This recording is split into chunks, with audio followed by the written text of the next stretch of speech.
Two brothers are on a mission to risk everything to move their family cabin. Every time I see it, there's no way I won't think about that. Will their precious home and crew survive a slippery schlep across an icy lake? I'm nervous. Over hellish hills? Worst case scenario, we wreck everything. And through blinding blizzards? It's a disaster. This icy roller coaster ride is nothing short of one massive move. They're leaning so Brothers far Sean and Wayne Bodenstab run a busy winter sports resort in Wapati Valley, Saskatchewan. During the holidays, they like to kick back and relax at their family's lakeside cabin in Kippabeskow. This luxury, three-story wood-framed home was built for their parents in 1986. It holds a special place in their hearts. My parents were going to retire at the lake, and unfortunately my dad passed away before that day ever came. Sean and Wayne lost their father in 2010, and this cabin is full of memories. Every time I see it, there's no way I won't think about that. So there's definitely a sentimental attachment. With a busy resort to run, Sean and Wayne don't have time to look after the cabin, let alone enjoy it with all their family. So they make the bold decision to move it to the resort. It sounds crazy to move a 70-ton house, but it's the only way the brothers and their families will ever get to use their cherished family home. This move isn't going to be cheap.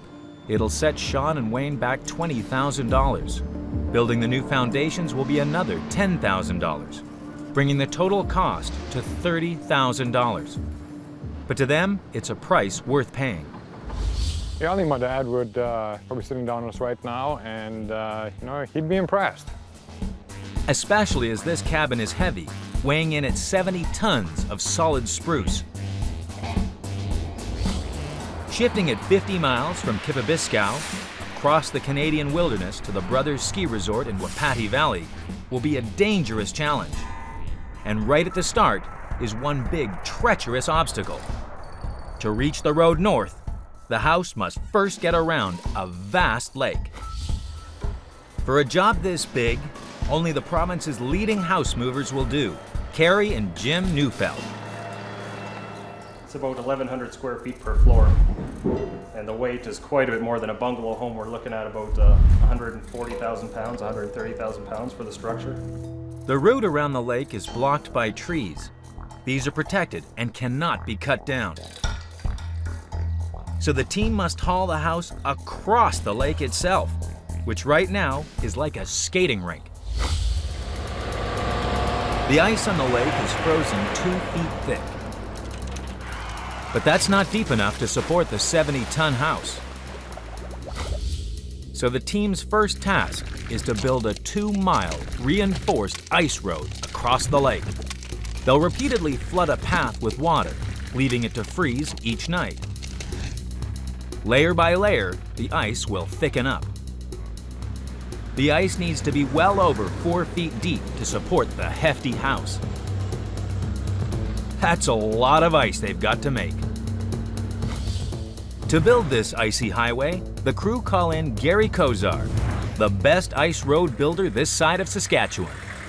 This is fairly late in the year to be looking to make ice roads. Gary drills holes in the ice at 60-foot intervals across the lake. He lowers in pumps to channel the water onto the ice to flood the roadway. It's a matter of judgment. You don't want to put on too much. You want to put it on in thin layers, a maximum of 1 inch to 2 inches. And you keep repeating this day after day after day. While the ice road starts to take shape, Carrie's foreman Jim prepares to haul the house off its footings and load it onto the truck. Okay, here we go. And straight across, you would do the same thing? That's the beam. The house sits high on the riverbank, 6 feet above the ice road. To load it onto the trucks, the team must roll the house along 2 steel beams over the edge of the riverbank. They must leapfrog roller skates underneath the house until it reaches the ice road.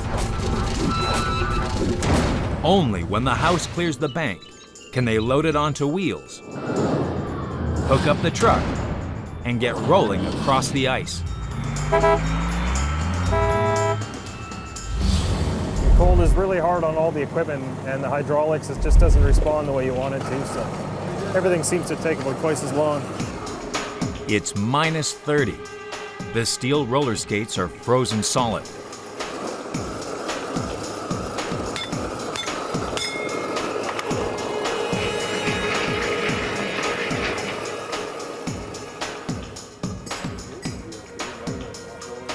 Okay, let's try it.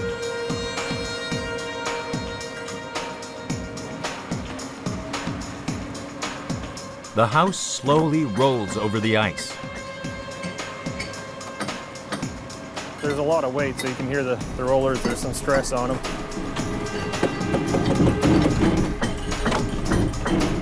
Suspended over the lake, one slip now, and it could plunge into the ice. With wheels under the rear and a truck hooked to the front, the cabin's epic journey is set to begin. There's been a few sleepless nights when this thing could derail real quick and this move is done, like it's over. Coming up, can the ice road take the strain of Wayne and Sean's beloved family home? The minor cracking, I'm nervous. Or will it plummet into the icy abyss?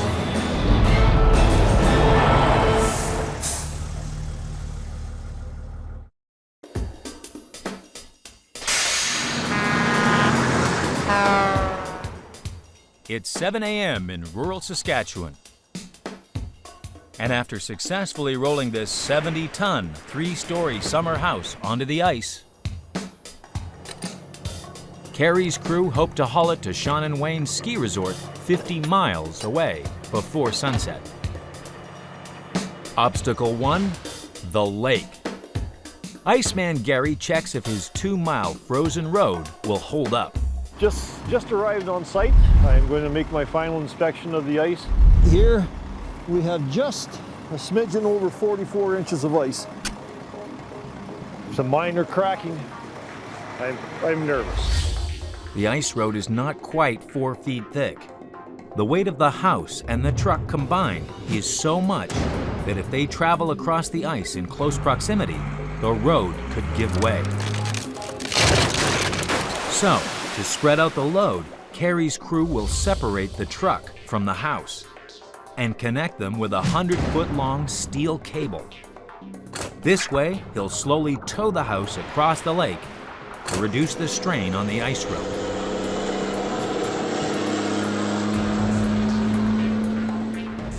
I'm going to try to...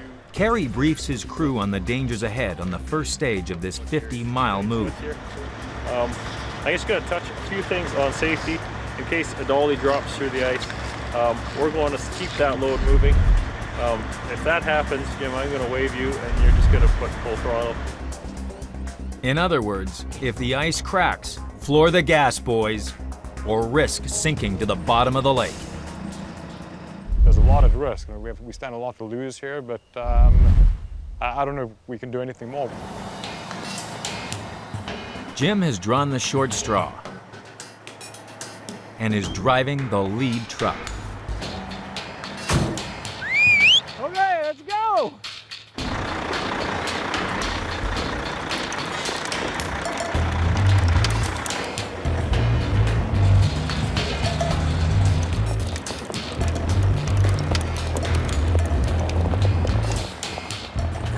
Stay 5 feet on that side of those holes.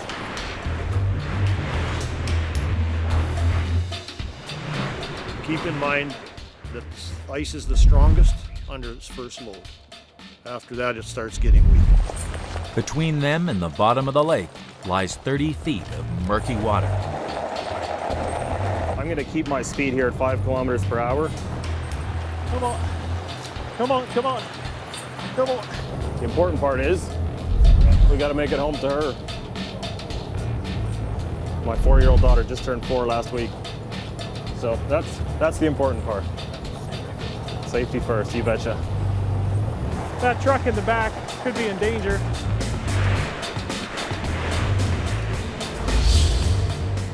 The speed Jim drives across the ice road is critical. Motor too slowly. The ice could sag and crack around the house.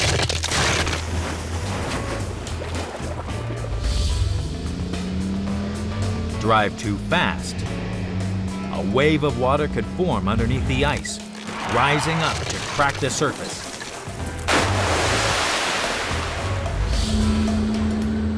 So Jim must keep on trucking at a steady 5 kilometers per hour, while the crew listen for telltale cracking sounds. You just got to keep it moving. As soon as you stop the load, the ice loses its strength and it'll go down, and of course surface water, and that's a disaster. They crawl across the lake with trepidation, and it's not long before they hit a major glitch. Here's a crack right here. See? The truck is close to the cracks. Right here. If they move too fast, the ice could give way. Just maintain your speed. Okay.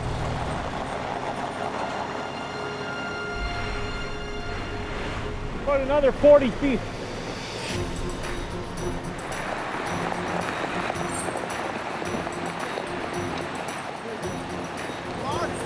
Looking good, looking good.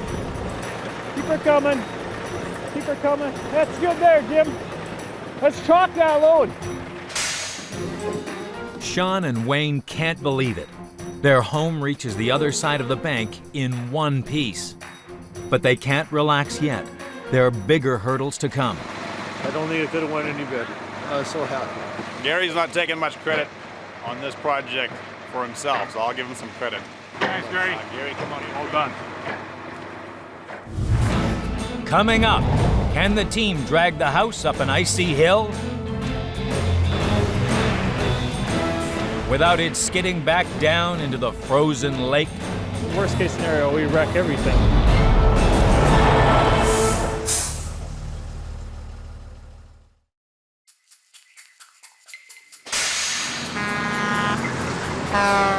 In Saskatchewan, the move crew have hauled Sean and Wayne's tall timber cabin across a frozen lake. Now they have an even bigger challenge, an icy mountain to climb. 12 p.m. Kerry's crew must drive it up a steep hill to reach the road north. This hill is our next hurdle. It's the only thing that I'm really concerned about, stress on the house. The hill is extremely steep and very tricky for a heavy house to climb.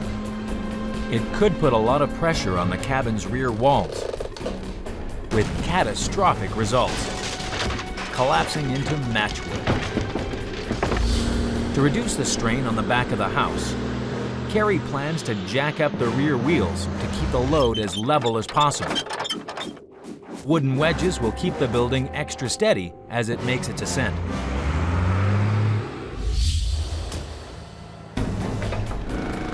Okay, here we go.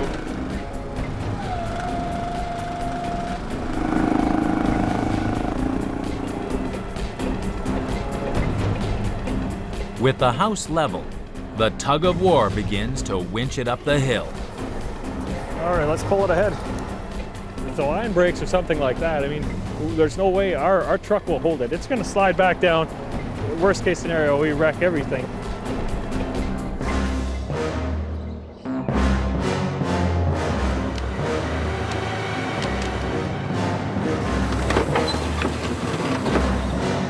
Halfway up the hill, the house starts slipping. This is their worst nightmare. There's only one place for it to go, and that's back down onto the lake. They need more winching power, and fast. So they rig a third truck to the front of the convoy.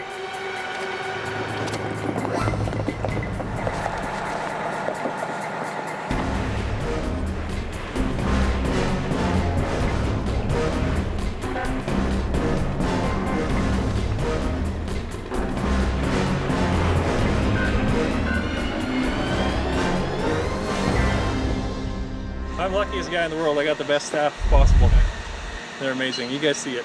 if things continue to go the way that they are, I think we're in great shape. But Mother Nature can play some crazy tricks on us. 2 p.m. They've made it up the hill, but now have 48 miles of narrow country roads, all before nightfall. 4 p.m. The team face yet another challenge. Low-slung power lines. The house may be too tall to squeeze underneath. What we're doing here now is just getting a confirmed height on the building. We think it may be taller than what we had anticipated, so it's a pretty big deal. Well, we have to make sure we have enough clearance between the building and our energized lines. If we're too close, it could flash across onto the building and damage equipment and have an outage. The electricians have bad news for Kerry's crew. We're 11-9. No. Yeah. Okay, I'll phone transmission. The only way to drive down this road is to get the electricians to raise the cables. Every single one. It's stop-start, stop-start, until the mother of all power cables brings this move to yet another halt. It supplies a huge amount of customers. It's part of the main grid, 138,000 volt line that we need to be at least 6 feet away from. If you get closer than, I think, 6 feet, the building has a metal roof, so it'll act like a spark plug and it'll just drive right through the house and be a catastrophe. So, how are we doing? Guys isolating the power line right now. He's ready to roll. They want you to send trucks ahead to control traffic, and you can start going that way. Okay, I'll get in the truck, I'll let them know, and away we go.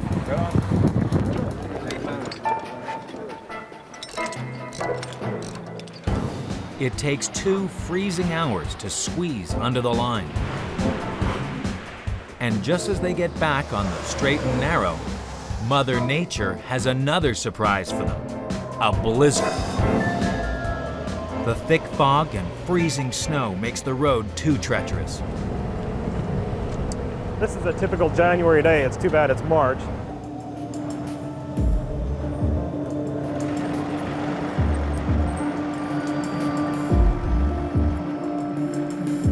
The team are forced to pull over for the night. There's just too much ice. We're not going to jeopardize the house and take it down an icy hill like this, though. Coming up, will the move team fall at the final hurdle? As the trees edge closer, it could be curtains for the cabin windows. It's really tight. We got about a foot per side.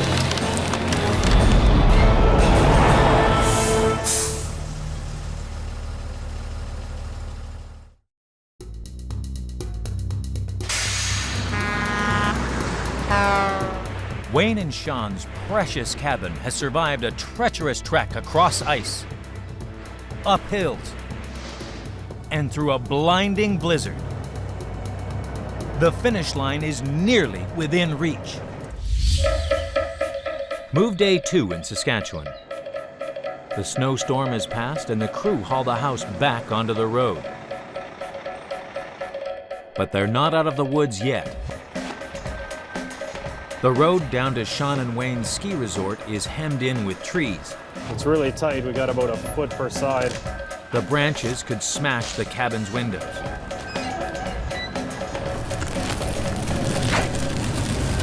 And we got to stop. Some trees in the way we're going to have to remove. There's a few there. Yeah, there's several up there, a bunch up here. So brothers Sean and Wayne race to the rescue. Gotta widen this out, clear all the snow, drop all the trees. Felling trees so close to the house is risky, but this final obstacle isn't gonna hold up their father's cabin. Right behind us is the corner, so we're only 300 yards from our getting out of the woods here.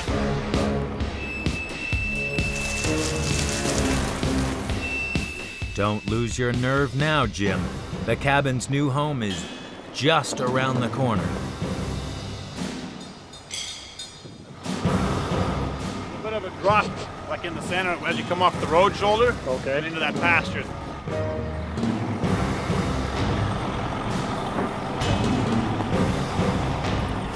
After hours on icy roads, the cabin finally arrives at Sean and Wayne's ski resort. That's it. They did awesome. Helped us out in every challenge. I mean, a lot of trees to cut. Everybody plugged away and we got it done. It was a great team. A great effort. It's a huge relief. I think once the ice road was behind us, that was probably the biggest question mark. No, New Phelps have done a good job. No, first class.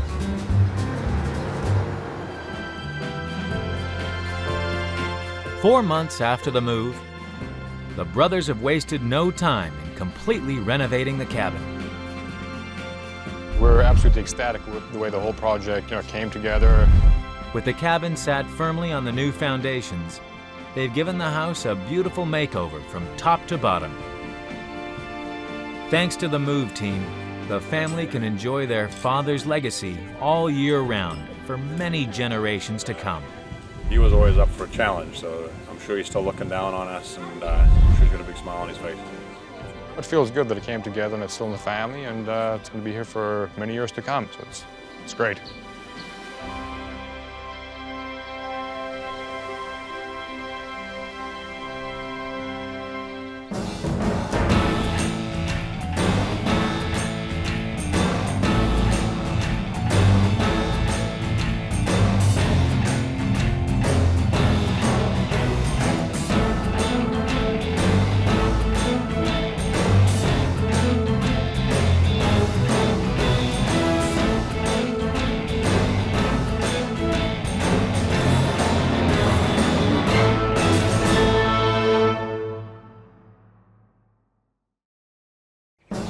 A big family, desperate for a bigger home. The house is not in that great a shape. Can they haul their dream mansion 100 miles across the Pacific Ocean I don't want to go that way. without it sinking into the abyss? Hauling this mammoth mansion will be nothing short of one massive move. Souk, Vancouver Island, a tranquil town with stunning views of the Olympic mountain range, perfect for all the family. Grandparents Red and Barb Ruther moved to their lakeside lot in 2009. They love having their whole brood over to stay. The kids love it here, and they just really enjoy coming out to spend time with Nana and Papa, and I want them to keep that. But as their grandchildren grow, their cozy house can't do the same. House is small. It's only 960 square feet. The house is not in that great a shape, but it's the property that's absolutely wonderful. Red and Barb don't want to leave their picturesque plot, but they can't afford to build a larger replacement home from scratch. So they decide to have a second-hand house moved to their existing property. And boy, do they find a place. A huge 70-foot-long luxury home in West Vancouver that was destined for the wrecking ball. It comes full of modern fittings, spacious bedrooms, and enormous floor-to-ceiling windows that make the most of any ocean view. My first impression of the house is I just think it's fantastic. It's got way more space, I think, than we actually need, but I've got a big family. Buying the house will set Red and Barb back $35,000. Moving it to their lakeside plot and laying foundations, $75,000. Renovation, $150,000, bringing the grand total for this daring project to nearly $260,000. But that's still half the price of building a brand new home this size. To reach Red and Barb's cherished lakeside lot, the house needs hauling over 100 miles from Cypress in West Vancouver to Souk on Vancouver Island. This is a long trek for such a large building. And on the West Coast, there's only one mover you can turn to. Heavy hauler Ron Nickel of the Nickel Brothers. Most houses are not designed to be moved at all. Some take longer, some are more expensive to move. We've got to try and find ways that we can make it work. But moving this house will test Ron's mettle. He wants to drive it to the new site by road. But the building is too wide to pass through these narrow streets. Ron's route needs a rethink. The only way he can move this house to Sook is to take advantage of the province's waterways and sail it on an epic sea journey. This is extremely risky. Although the house sits on the shoreline, not only does Ron have to figure out a way of lifting it onto an ocean-going barge, but ensuring he avoids running into ships and rogue waves en route. Our tide situation is critical. We have to be able to have enough water to bring our barge in close enough. Also, is very critical that we have a high tide there. Day one. As Ron's crew get ready to lift the house off its footings, he discovers that the structure's best feature is its weakest. Worst case scenario is that the building would flex on this end and the windows would crack and break and we'd have all sorts of damage. To enjoy the beautiful sea views, the house has huge windows, but they're very heavy. If the lighter timber frame of the house twists out of shape as they lift it, it could cause the hefty window frames to fall out, smashing the glass and causing the walls to collapse. To strengthen the house, the team must reinforce the windows with temporary wooden support walls. This should make the structure solid and able to take the stress of being lifted up. The key point for all of this is that when we first start to jack, that's when we're going to find out whether the walls that we put in there are going to work. The crew need to build a steel rig under the house to support its walls as they lift it up. But it won't be easy. This is a very critical time in the whole procedure because once the building is free of the foundation and up, this is the time that we're looking at to see how the building is reacting to the change of bearing points. This plot is crammed. The neighbors won't be too happy if one of these beams takes out their windows or gate posts. Look! No! We gotta get back to 10. Is there a great big mechanical machine that raises it? This house is so heavy, Ron needs more than 20 hydraulic jacks to prise it off its foundations. Anybody see any problems yet?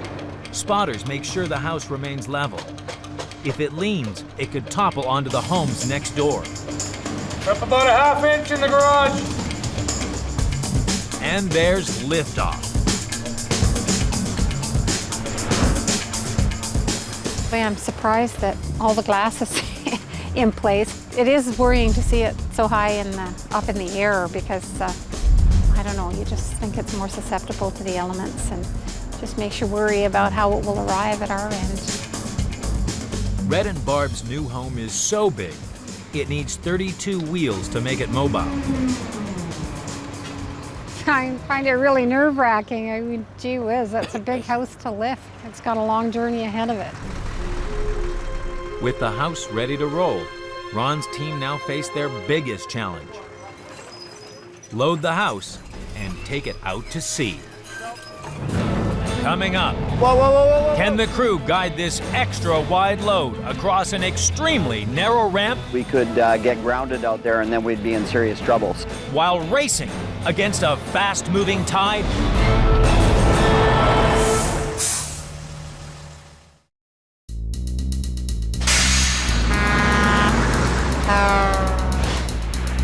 In Vancouver, Red and Barb's dream home has been braced and lifted for its ocean crossing. Now the team are at the mercy of Mother Nature. This house is so heavy, Ron needs as much water in the bay as possible to load it onto the barge, or it could get stranded on the shore. Today at 9:30 p.m. is the only time the tide will be high enough to load for 4 weeks. It's a critical deadline. And at peak tide, the team will have a razor-thin window of just 60 minutes to load before the tide goes out. A delay could spell doom. They need a meticulously timed plan to get the barge in, lay down ramps, load, and set sail. The barge should come in pretty close to where the water line is there now, and then our ramps will span the rest of it coming this way. 5 p.m. The team race to make a level path across the shore. In the nick of time, the barge appears.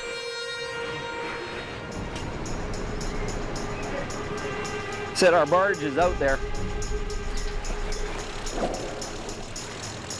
But it's heading to the wrong house. Your guy is here. I can see the ramps and the crane and that, but he's too far towards North Vancouver along Marine Drive.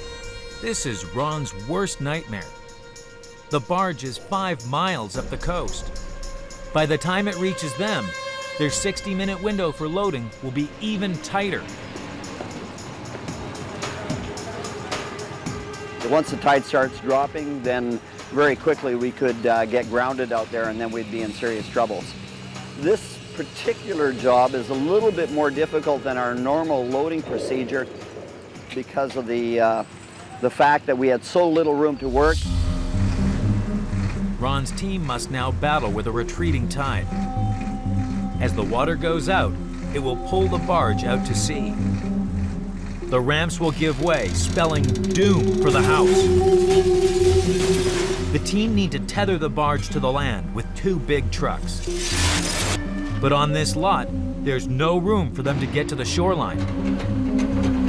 So they have to improvise, lashing the barge to an excavator and a giant concrete block.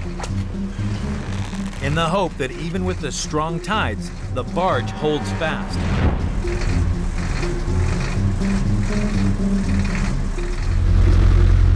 Without being able to hold the barge in position, it would not be a safe process or procedure at all, and something I would not want to attempt.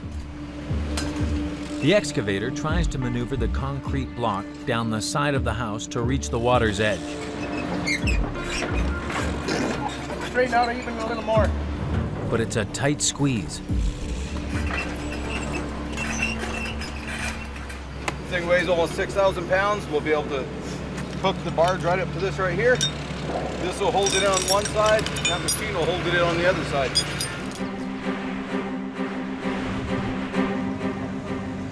At 7 p.m., the barge finally arrives.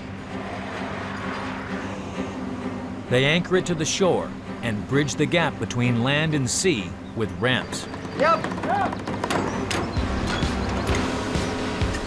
They must be level, or the house could tip. It's an anxious moment for Red and Barb. It's on top of the truck and going on to the ramp. I don't know about this. I'll be way less nervous when they have it on our property. Anything can happen, you know. You never know. Back off some more. Back up, back up. There's just inches between the truck wheels and the ramp edge. Yeah, that's good, just like that. One slip now, and this house will be going for a swim. With just 20 minutes to go before the tide goes out, Murray's stressed. Yeah, on barge days, you're always a little bit more on edge. I don't want to go that way.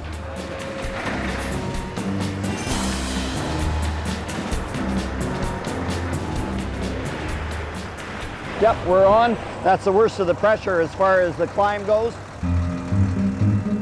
The house makes it onto the barge as night falls.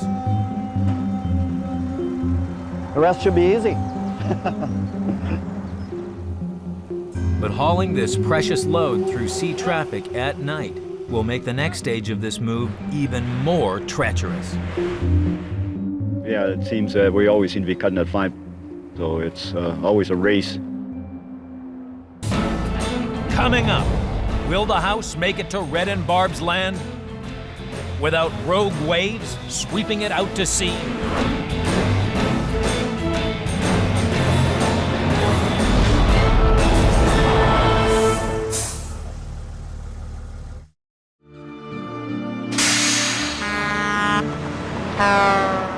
In Vancouver, Red and Barb's dream home only just made it onto the barge in time.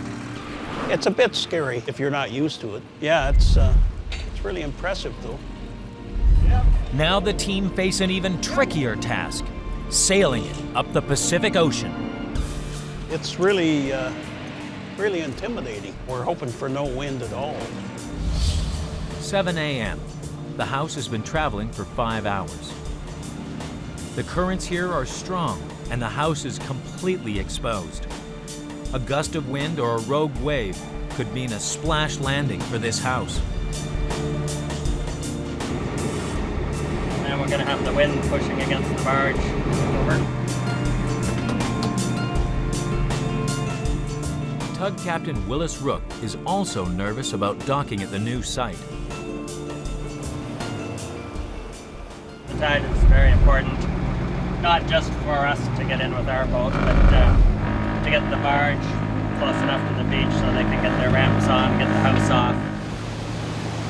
It's kind of tricky because it is very shallow. Homeowner Barb is even more anxious. Worst case scenario for me is if the house doesn't arrive in good condition or doesn't arrive at all. And it would be all for nothing if the house drops off into the ocean because of some rogue wave. At Red and Barb's shoreline lot, Ron Nichols' brother Alan gets ready for the barge's arrival. So because this is where I need to get to with this second staging, right? Is right here. And because the barge, I think it's going to come in right there, right? But a major complication might stop the barge from docking here. The water doesn't come up to the shore, to where we can unload the house. So we need to bridge out to get close enough to the barge. Red and Barb's lot sits at the far end of Sook Bay. The water here is only a few feet deep. Even with the highest tide, the barge cannot get closer to the shore. The movers need to build a long, level path to the shoreline with 3 sets of ramps. But there's nothing to support them in the water. So they'll have to balance them on towers made from wooden blocks. They're gambling that this makeshift bridge will be sturdy enough not to get washed away by the tide and support the heavy house. High tide peaks here at 4:45 p.m. They have 1 hour to assemble the timber bridge before the tide comes in. Hopefully, it will hold together under the tremendous weight of the load. Barb has her fingers crossed that the barge will make high tide in time. The barge isn't here yet. We're a bit concerned because they only have a small window of opportunity. The tide waits for no person, and no house. Finally, in the distance, it sails into sight. Barb's dream house. We got lines ready right here. Go too. If we're ready to receive your rope.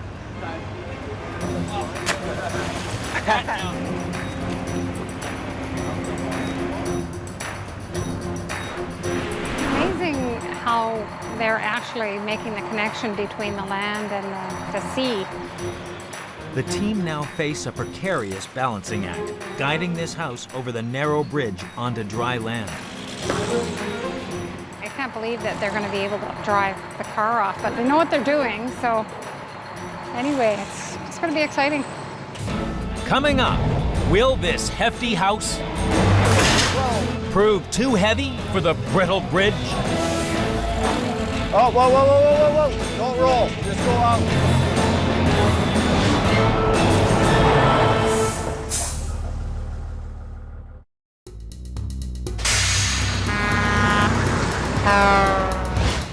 In Vancouver, Red and Barb's spacious new home has survived being jacked up, rolled out, and a perilous ocean odyssey. But now the team face their most dangerous obstacle yet, a narrow, brittle bridge across water. Okay, going ahead right now. It's only a few feet away from the finish line. But the risks are far from over. Easy, whoa, hold it, whoa. A chain stops the house from running away as it rolls down the ramp. Easy does it now.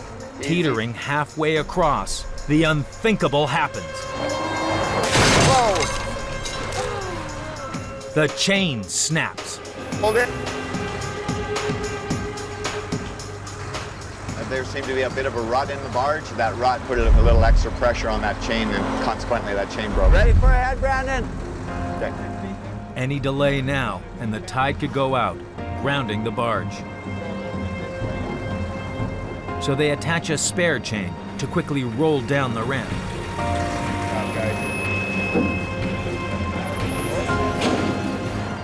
Finally, they reach dry land. It's on the ground! Yay, look at that! Oh my gosh! It was a heavy building coming down the ramps there, so to bring it down as slowly as we could.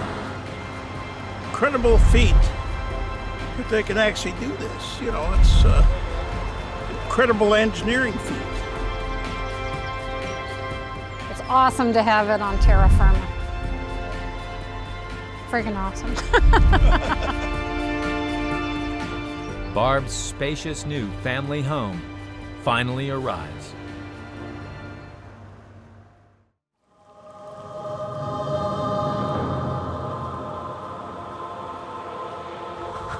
Four months later, and work is already underway. As well as keeping their old bungalow, they'll soon have a 3-story home with luxury finishes. But it'll be a while before Red and Barb can finally move in. There's some major things that are left to be done. There's the windows.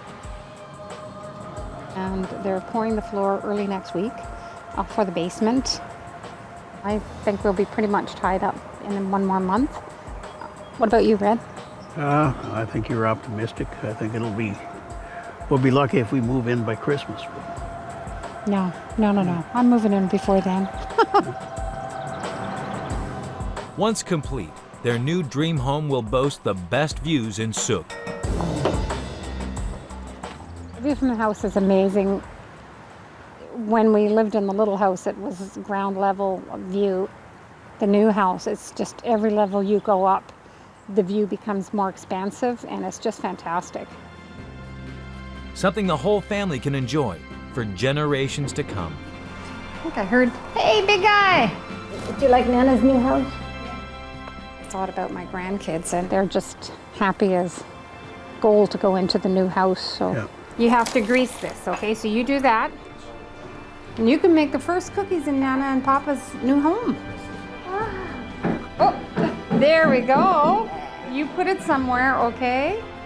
Thanks to the move team's skill and determination, Red and Barb now have their very own Pacific Palace.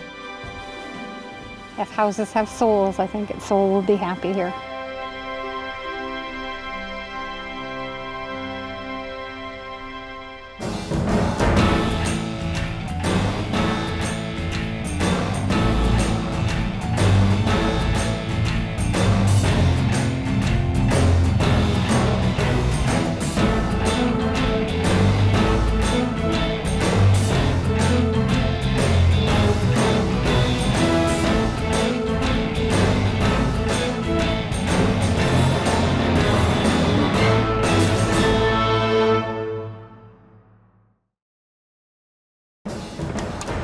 A family on a mission to build and move their dream riverside mansion.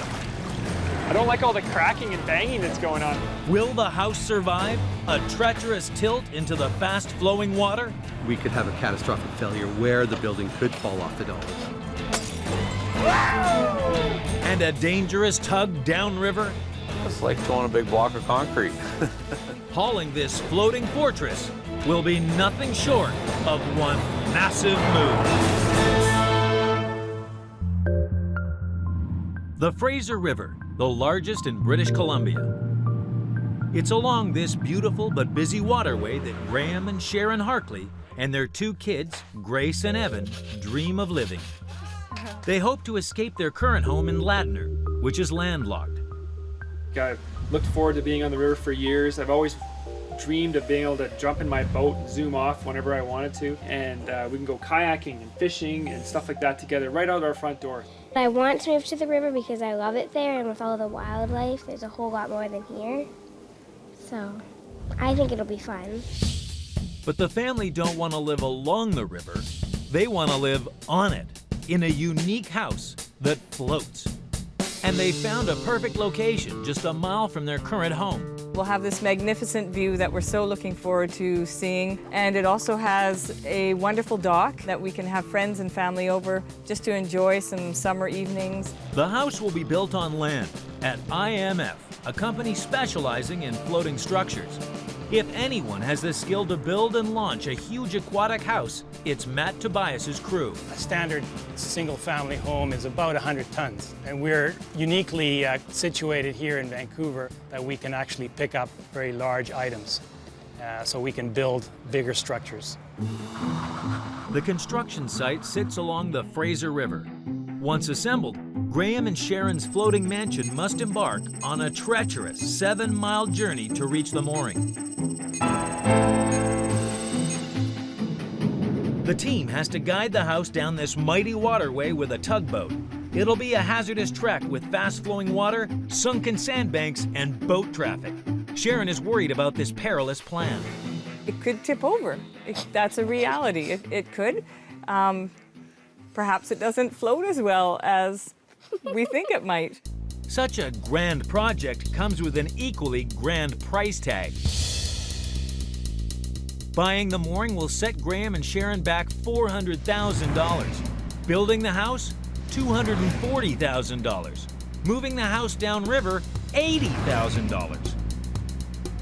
Bringing the grand total for this ambitious project to $720,000. No one knows if the house will even survive such a dangerous journey. It's a huge sum of money for this family to risk. In the end, we're going to have this fantastic view, but in the meantime, we got to build the place, we got to get it in the water, which is a huge challenge, we got to get it down here safely, and we got to get it tied up to this dock. So in the next few months, it's going to be a lot of work. First challenge, work out how to make the huge home float. The team need to design a special foundation that's strong and rigid, but is buoyant. They'll use huge blocks of styrofoam. Steel rods hold the blocks together, while a layer of waterproof concrete will make the base rigid. The frame of the house can be built on top of this floating foundation. This way, the house should be sturdy enough to survive the river journey to its new home.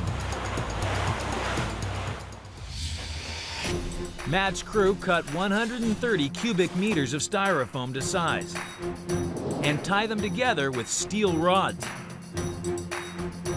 Good.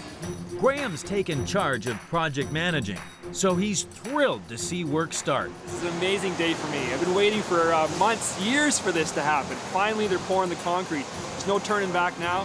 They pour 60 tons of concrete into the mold. It's all that will stand between the house and the dirty riverbed. I wanted to have the best float possible. If you don't have a good float, you don't have a good house. I've got a million things going through my mind.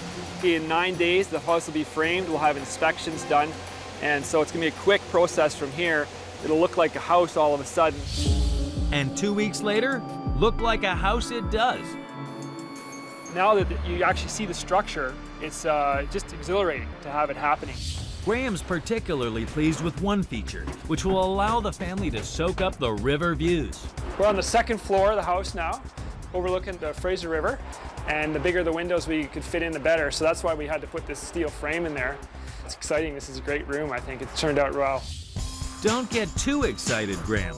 Your big windows might give you a great view, but they're going to cause one almighty weight problem. The walls around the heavy windows need to be reinforced with steel beams. But all the windows are on one side of the house. Launch now, and he could have a titanic disaster on his hands. So, he must counteract the concentrated weight of the windows by adding concrete to the foundation on the opposite side. If he gets it right, When the house launches, it should quickly right itself and not tip in any direction. They ease the huge windows into place. Thousands of dollars worth of glass hang in the balance. One slip could result in a costly disaster. The windows will provide a great view, but they've resulted in one heavy house. Coming up, the heavy house gives Graham an expensive headache. They say it's going to cost around $20,000. Will the house sink or swim? We could have a catastrophic failure where the building could fall off the dollies.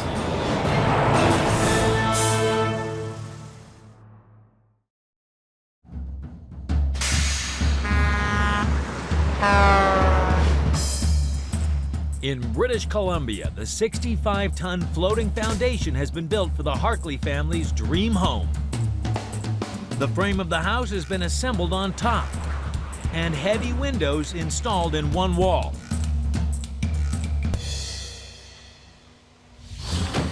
Whoa. Looks good. You never know what they're going to do until you actually see it, but I like it a lot. 4 weeks into the project, they attach the sidings. The family are hard at work adding the finishing touches. Keep going. Go more. You're going to pass it. Good. Keep going higher. They aim to launch the house in just a week's time. With the whole family helping out, they should be ready soon. There's a whole lot of work to do still. But the additional weight of the huge windows is about to cause big problems for the project. There's no way of getting out of that? Graham receives bad news. The water at their mooring is too shallow for the heavy house. It will scrape the riverbed. I just got a call from the Port Authority. Basically, I got the word that there wasn't enough depth at low tide for the house to sit, to stay off the bottom. So what we've agreed to is that we're going to take 6 to 8 feet out of the whole water lot, which is approximately 1,000 cubic meters of soil. And for that, that's going to take about a day, and they say it's going to cost around $20,000. Now that's gotta hurt. You know, I could have spent 20 grand on a new boat, which would have been better. It takes 8 days for Graham to hire a crew and excavate the mooring. We're hoping that this is the last obstacle, and we'll keep our fingers crossed that is the last one, and our house will be here soon. With the new site prepared, the move can finally begin. First challenge, launch the house. But it's been built away from the riverbank. So they must roll it to the water's edge on tracks and special wheels, called dollies. IMF engineer Bob is concerned about keeping the dollies in line. If they're not pinned down correctly, when the wheels are traveling along the tracks, they can hit the butt end of the track and actually slide the track forward. If a dolly hits a track, that means that you have to pick up the building to be able to relocate the track again, right? So it's a bit of a pain in the butt to do that. Whenever you're ready, Bones. The 110-ton house is finally on the move and inches forward. Bob's team must keep a constant watch on the dollies. They reset the tracks to line the house up perfectly with the dockside. As they're lifting it, they're making sure that they're keeping the thing as level as possible without twisting it. If we twist it, of course, we can go ahead and break the back of the float. The house is poised to make the plunge.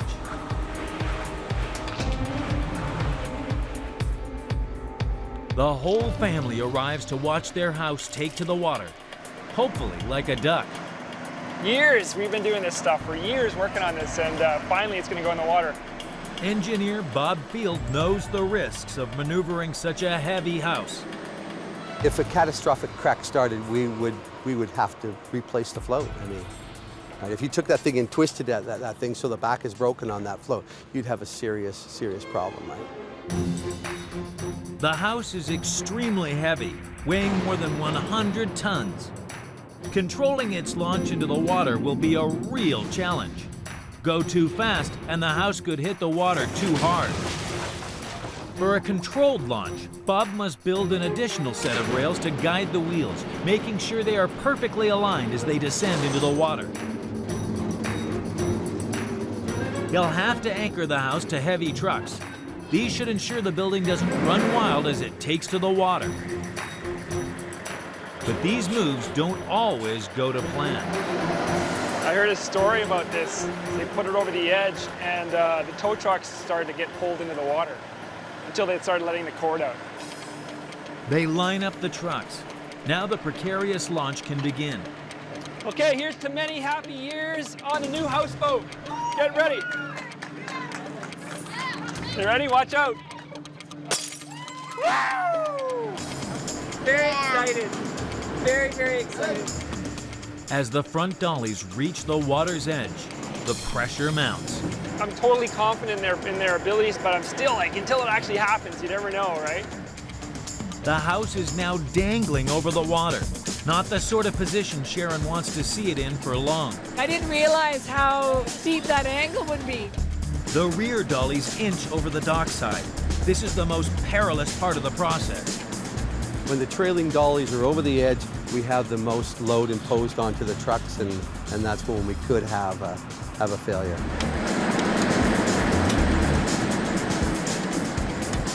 I don't like all the cracking and banging that's going on. If the trucks were to break loose, we could have a catastrophic failure where the building could fall off the dollies. I like the fact that it's still standing like that and not like tipping over more like that though. I haven't seen any cracks in the windows yet, that's good. Look, let's get it touch the water. Any minute. Oh, yeah. Nice. There it goes. It's in the water. It's starting to float. It feels good. I want it to come up just a little bit. Oh, there. Yeah, it's coming. Coming up, will the house float level? Is it floating flat that way?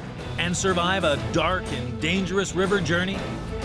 There's going to be some more maneuvering to be done here tonight. It's not all over with yet.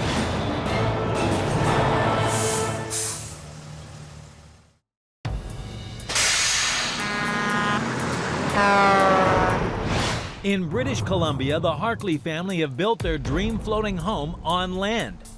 Whenever you're ready, Bones. And launched the 110-ton monster into the river. Let's get it touch the water. But until the home floats freely, the family has no idea whether the engineer's calculations are correct. If it tilts, it could sink. I'll be waiting with bated breath for sure. They unhook the winch line. Oh, it's floating now. Look at that. Is it floating flat that way? Yeah, it looks pretty good. That way's flat, that way's almost vertical. Oh, yeah, baby! That's what I was looking for.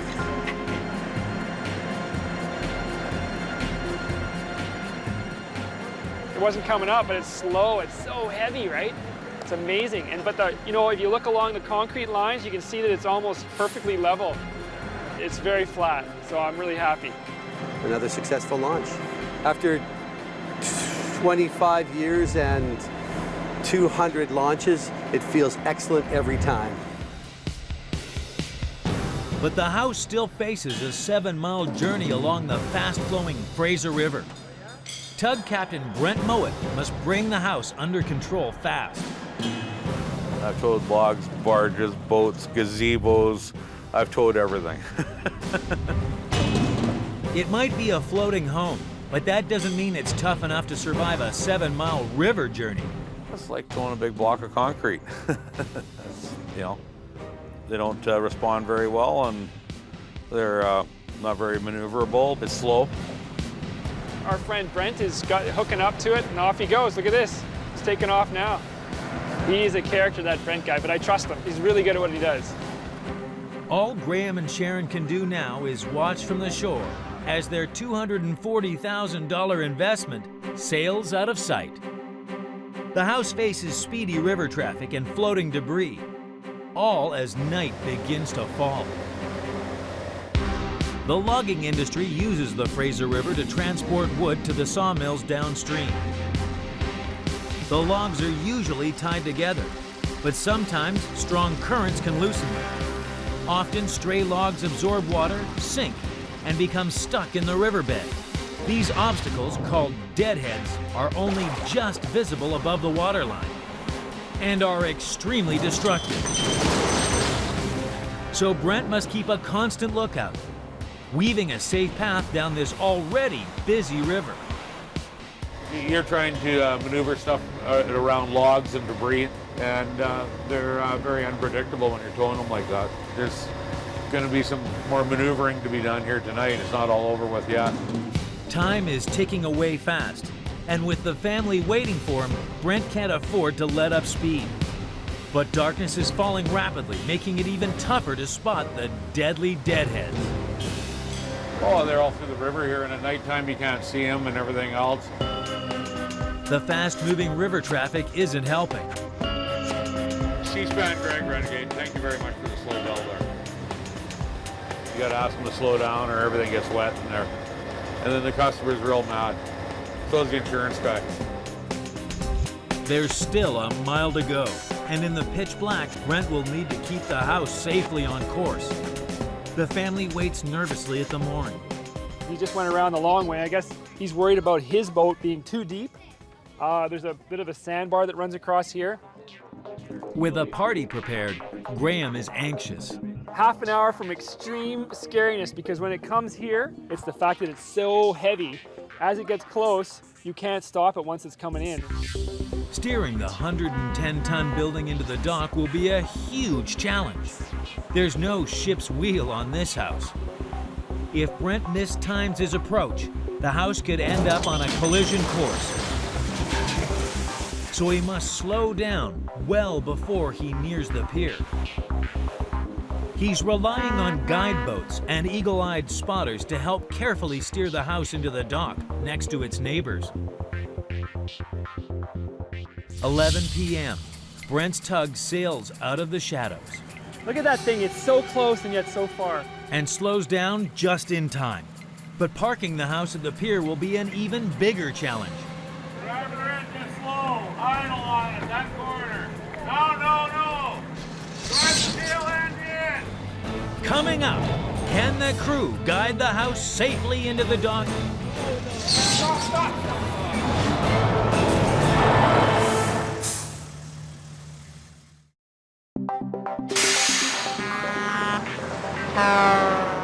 In British Columbia, the Hartley family's monster home has been tugged down the river.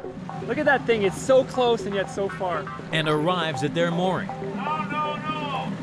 Drive the tail end in. They've waited years for this, and their friends have raced for ringside seats to watch the nerve-wracking finale. But first, Graham needs to pull the huge home safely into the dock. It's a tight squeeze in the pitch black. Yeah, we gotta come in this way a bit more, you guys. What's happening with that piling over there? Are we gonna pass it or? But is the space just too small for the huge house? What did we hit? Yep, got it. Piling. The roof hits a piling. It doesn't sound good. All right, let's go check this side out. Oh man, that's close, eh? I didn't really take into account the fact that I had overhangs and I had pilings here. Yeah, that's too close. But it's not quite as bad as it sounded. Oh, I think we can fix that. We'll just bang that out. It'll be no problem at all. There's not far to go now. It's gonna come this way about 2 feet. Okay, slow it down. That's good. Yeah, that's perfect. Leave it there.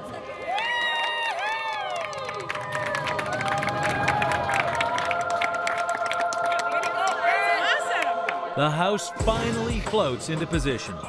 They tie it to the pier with ropes. It's tight. It's very tight, yeah. Good job.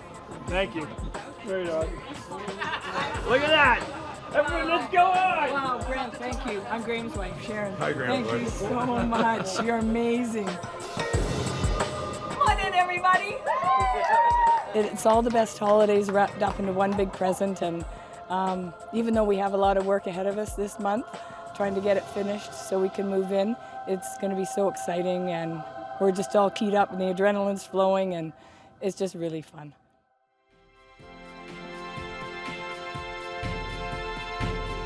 Two months later, Graham and Sharon and their children are finally living on the river in their gorgeous family home.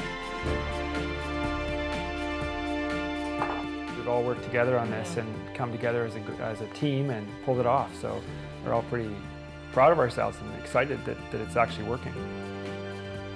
There were moments of stress, for sure, but that just gets your adrenaline going. We're getting to the point where we'll be able to just sit back and relax and enjoy it. With everything finished, the results speak for themselves. It is stunning. This just has been more than I could have dreamt of, so it's beautiful. Just having the expanse to look at is just worth everything that we've gone through. And so it's really kind of my perfect place, really. Thanks to Graham's determination, the builders, and the tug crew, their floating fortress is now a dream river home.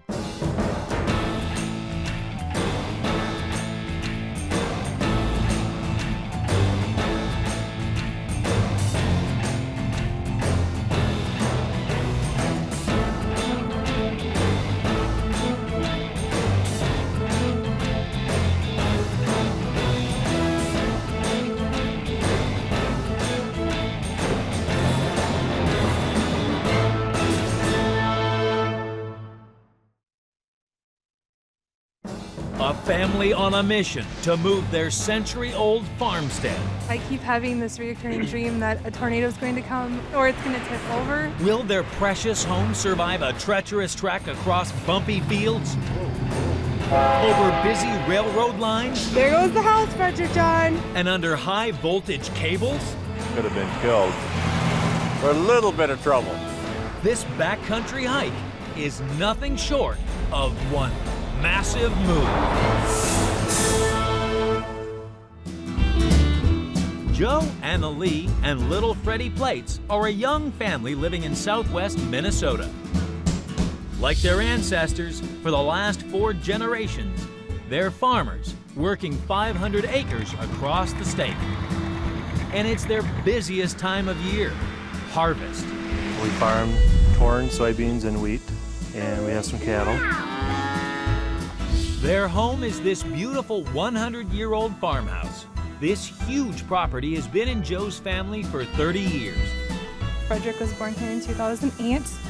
His first steps were taken in the living room. This is the only home that he's ever known. The house is also the hub for the whole extended family. But they face a dilemma. The couple have inherited 200 acres of fantastic farmland, but it's 20 miles away. One hellish commute for Joe, and one strong pull of the heartstrings for Anna Lee. My grandmother always told me it'd be a place where she wanted someone with the name to carry on the tradition of having family here. So they make the courageous decision to cut the commute and take the risk of moving their home to the new farm. And to double the stress, like any man, Joe won't be parted from his workshop. Yeah, it's my pride and joy, but I do a lot of work in here in this wintertime. So that's coming too, at a huge cost. Moving the 2 buildings will cost $26,000. Building the new basement and foundations, a further $34,000. Bringing the grand total for this ambitious project to $60,000. This is a lot of money for a farmer to risk. But Anna Lee has her heart set on moving back to the family land. My grandmother would be very proud to have us back here. This is what she always wanted, to have somebody back on the farm. Joe and Anna Lee's farmstead has to travel over 20 miles from Revere to the new site near the town of Westbrook.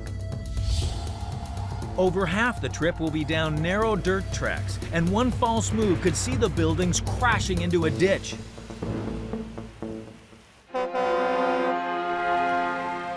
Joe and Anna Lee call in Minnesota's leading house movers, a family-run firm of 3 brothers, Garvin, Marlon, and Jerry Marcus, along with their 3 sons, Eric, Kevin, and Dan.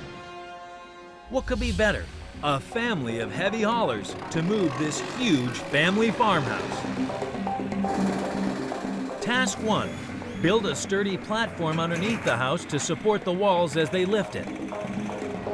Garvin will use steel beams for the job. By noon today, we should have most of the beams in place unless we take a long coffee break. But there's a problem already. A massive load-bearing wall obstructs the team from sliding the beams into place.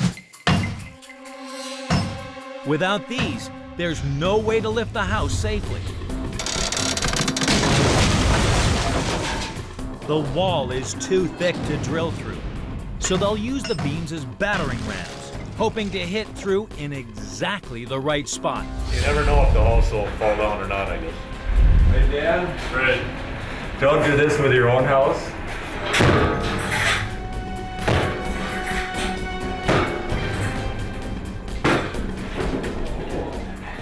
Cheap hammer. They carefully thread the heavy beams through the holes. Task 2, lift the 70-ton farmhouse using hydraulic jacks, a tricky challenge. The delicate glass porch could shatter as they raise it. The porch isn't real solid. It's got a lot of glass in it. The hydraulics are fired up. You ready? And the pressure builds. Maybe a couple windows might fall out, I suppose. I don't know. As the house inches upwards, Annalee can't believe what she's seeing. Holy Crap! Look at that!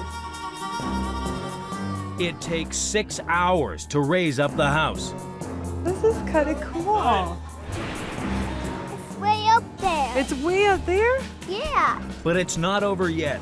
The team still need to pull the house off its foundations. And there's another problem. The house is hemmed in by several trees, which obstruct the way for the trucks. The team could cut a few down, but that still won't give them enough room to maneuver. With the house set at an awkward angle to the truck, if they pull out now, the house could topple. To get out of this tight spot, they have to slide the house onto the road sideways. That's a 70-ton farmhouse on roller skates. They slide roll beams and skates into place. They're ready to roll. No turning back now, right there. No turning back now. Inch by inch, the digger carefully pulls the house onto the road. One jolt and the house could slide off the rails. Put it on 2 wheels, Dad. Yeah, now it's to the end. The farmhouse is finally loaded, but the team still need to jack and load the workshop, and the wind's picking up. The shop might blow away. Coming up, can the crew raise the barn in wild weather? Could tip over and we'd be done. And squeeze the 3-story farmhouse under live power lines? It's still energized. Anybody could have been killed.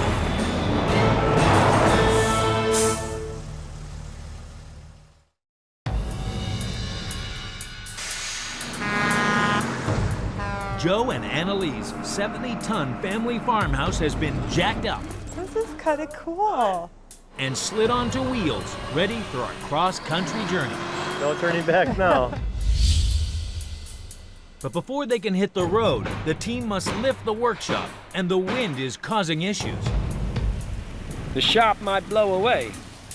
A giant gust into this big empty space could topple the building. Could tip over and we'd be done. The crew work hard to quickly wrench the workshop free from its footings, but they'll have to wait until tomorrow to move.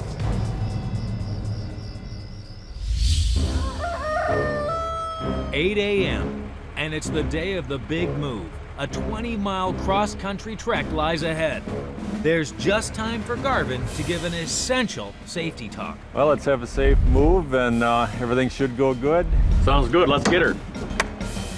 Always a little bit nervous when we first start. I keep having this reoccurring dream that a tornado is going to come, or a fire is going to happen, or it's going to tip over. Okay, here we go. Holy buckets. Wow.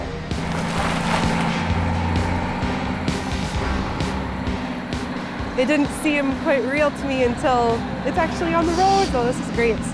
Annalee's putting the safety of her antique home firmly in Garvin's hands. 10 miles an hour is fast enough here on this road. 10-4. It's a narrow road for a super-sized load. Yeah, we've clipped a few mailboxes in the past. But up ahead, there's a much bigger obstacle. Massive power cables, and lots of them, blocking the move team's path. The lines are low and could easily catch on the farmhouse's tall roof, spelling disaster. The team were hoping to raise the lines, but they're too taut. They have to be cut to make enough room for the house, but the lack of cable tension could cause the telegraph poles to fall, blocking the way. Electricians have to be on hand to prop up each pole as they cut the cables. A long, slow process that could add many more hours to this journey. The convoy reaches the first power line, but with no electrician in sight, Garvin's crew can only presume this one is already switched off and high enough for the house to pass under. Well, that line is dead. Yeah, they were supposed to have added plenty high.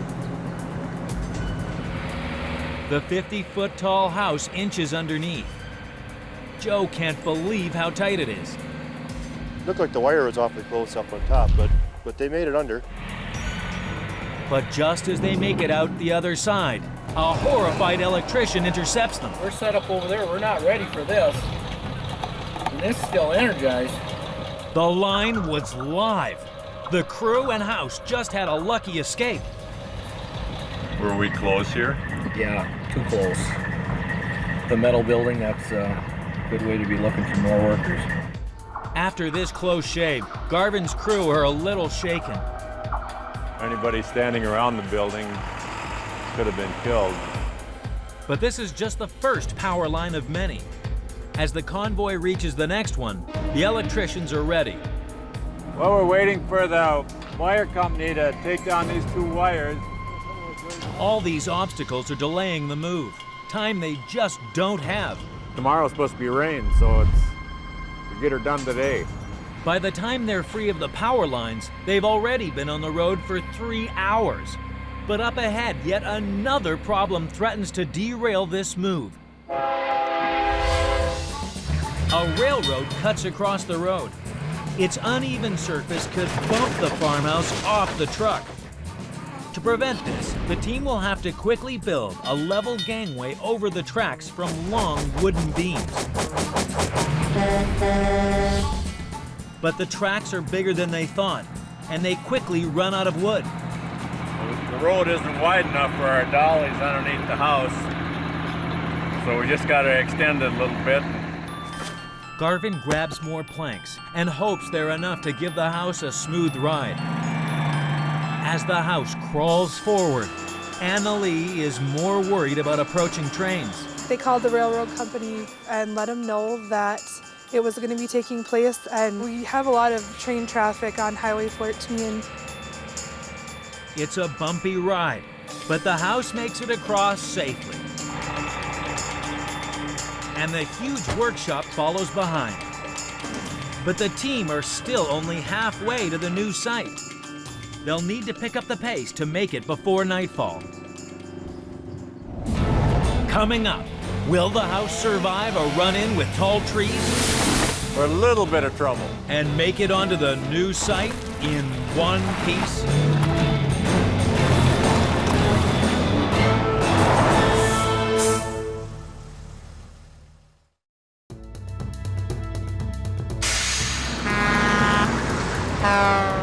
In Minnesota, Joe and Annalie's historic family farmhouse has survived close calls with power lines. Anybody standing around the building could have been killed. And a rocky railroad. The road isn't wide enough for our dollies underneath the house. The final destination is tantalizingly close. But first, the crew have to negotiate a series of tight turns. Looks like we've got a real snaky road up ahead. There's still a chance to have an accident. But large, overhanging trees have made the problem much worse. We're a little bit of trouble. It's gonna take just a few minutes. While the crew hatch a rescue plan, homeowner Joe checks how his beloved home is holding up inside.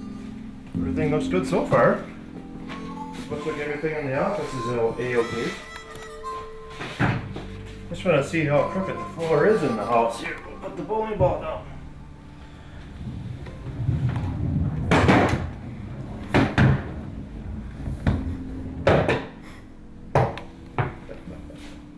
And it's not much better outside.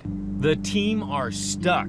They fear the low-hanging branches could damage the house. So we've got to back the truck up there and get the chainsaw going and buzz that branch off so it doesn't wreck the roof on the house.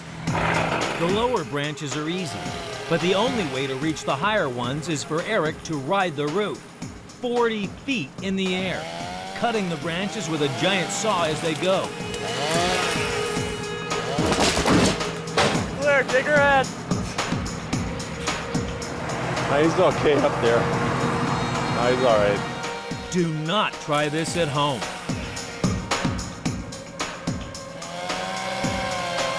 I don't like to see trees cut down if they don't need to, but it's in the right of way.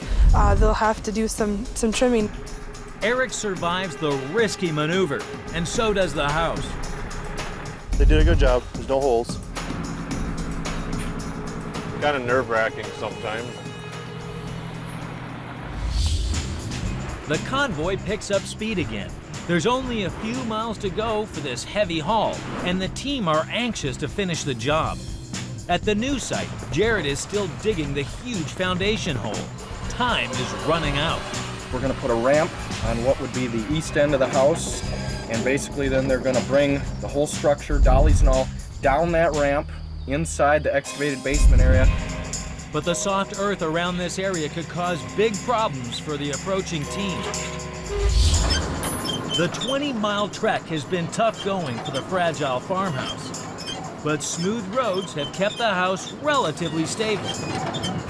However, as the convoy approaches the final site, it must cross dirt roads and a field.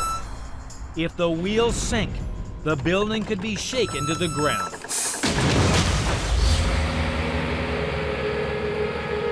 The road must be a little bit soft here.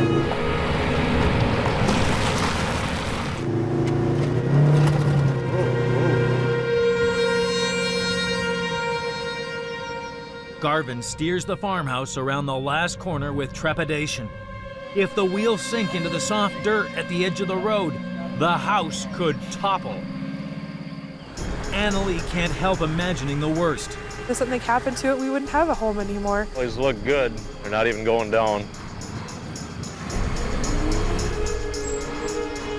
The house makes it to firmer ground, but Joe's workshop careers into a ditch.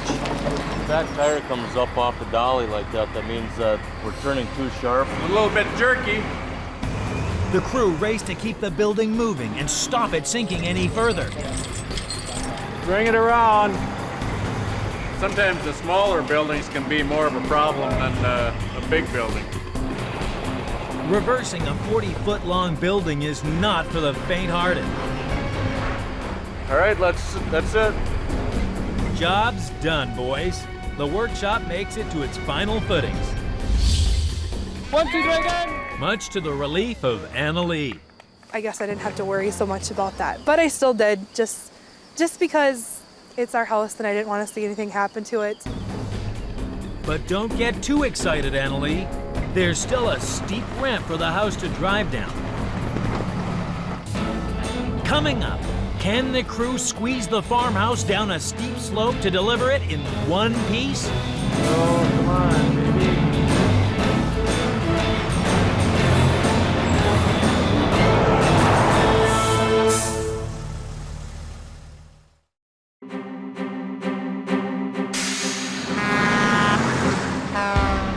This century-old family farmhouse has survived a 20-mile cross-country trek, but now it faces its biggest hurdle, a dangerously steep hill down to its new home. I'm interested to watch them drive it in the hole. That looks kind of iffy to me, so. The team must maneuver the building into a hole where it will sit while the foundations are built. But the ramp is steep and the hole is tight. One wrong move on the descent could spell disaster. This is the mother of all parking maneuvers, a true test of skill even for seasoned house trucker Garvin. So get ready for a ride. He might be smiling now, but this 70-ton lumber load could skid at any minute. We good there? And to add to the pressure, all of Joe and Annalie's family have come to watch. The hole's got a steep grade to it to drive down into it. Makes me a little bit nervous. If the wheels sink into this soft soil, the house could slip. So here's where we're going to do a wheelie with the truck. Well, the house is kind of crooked, but it can take it. Inches separate the house walls from catching on the side of the hole. This is one tight squeeze.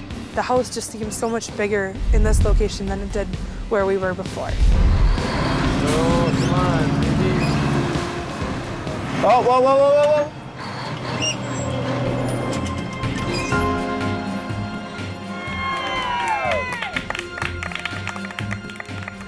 Yeah, a little relieved. Now we can relax. Garvin has made a big fan in little Freddie. Thank you for moving my house. Oh, you're welcome. Parents would just be very happy to know that the next generation is going to be living here. After a nerve-wracking day, the house is finally at its new home. I can't wait until we can get back in there. That'll be great. The family can now enjoy it for many more generations to come. 2 months after their historic farmhouse arrives, Annalie and Joe are settling in well. I think Joe has a more relaxing daily life now because everything's here for him and he can get up and go start his work. The whole family can enjoy their farmhouse in its new location.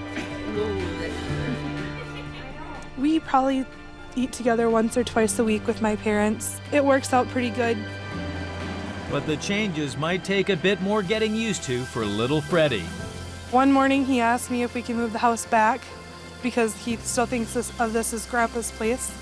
But I think as he gets a little bit older, he'll understand that we're going to stay here for good and we're not just visiting.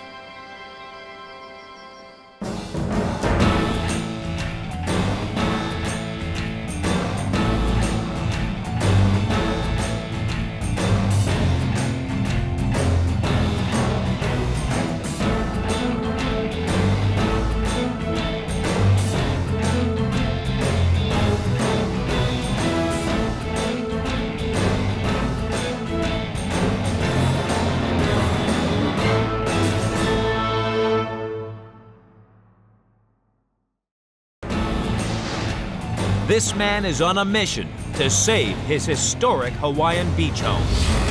Will this house survive being chopped into 8 pieces? Might not go back together at all.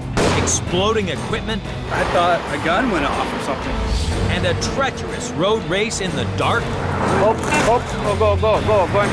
Flat those 4 tires. This Hawaiian house chop will be nothing short of one massive move. The tropical Hawaiian island of Oahu, a place of stunning natural beauty. Successful property developer Jeremy Henderson grew up on the mainland, but has just moved here to make Hawaii his permanent home. Hawaii is a great place to live. It's a special place. The natural beauty here is amazing, as well as the history. This love of history is very important with his latest ambitious project. On Oahu's North Shore, Jeremy is renovating this 100-year-old wireless works into a museum. The buildings are really cool. They needed a lot of work. I think they have a lot of potential. There's just one thing missing. Jeremy needs a home to live in, and one that fits the site's unique history. After 2 months of looking, he makes an amazing find. This 90-year-old beach house is a historic gem, designed by renowned architect Charles Dickey. This Dickey house is very important to Oahu. I like that it's historic, and I like the architecture, I like wood features, I love the roof and the interior ceilings. It's a beautiful house, and I think it's a perfect fit for this property. Jeremy bought this house from Greg Kashiwa. We moved here in 1950. I was only 8 years old, and I have really fond memories of growing up here. My wife and I got married here, and you know, starting with that just goes on and on. Until recently. Now Greg and Gail have decided to move and sell the house to Jeremy. It's great that the house is going to be preserved somewhere, and we hope that once Jeremy has it relocated, that we can go out to look at it. The house currently sits on the coast of Aina, just east of Honolulu. It needs to travel more than 50 miles to reach Jeremy's plot in Kahuku. That's a grueling 4-hour road trip for such an old building. To make sure it's done right, Jeremy calls in Hawaii's leading house truckers, Kikiaiola Construction, run by Mike Faya. In this house, we have some unique challenges. The city has grown up around this house and sort of entrapped it. And this Dickey home they're special. They don't deserve to be torn down. Moving the house will cost Jeremy $150,000. Road and building permits, a further $3,000. Restoration, a massive $400,000, bringing the total costs for this ambitious move to $553,000. It's expensive, but with its great history, Jeremy believes the house must be rescued. This project is a major undertaking, but I think it'll be the most rewarding project I've ever done in my life. Well, you know what you're doing, so I trust you. Well, thank you. We hope so. It all goes back together again.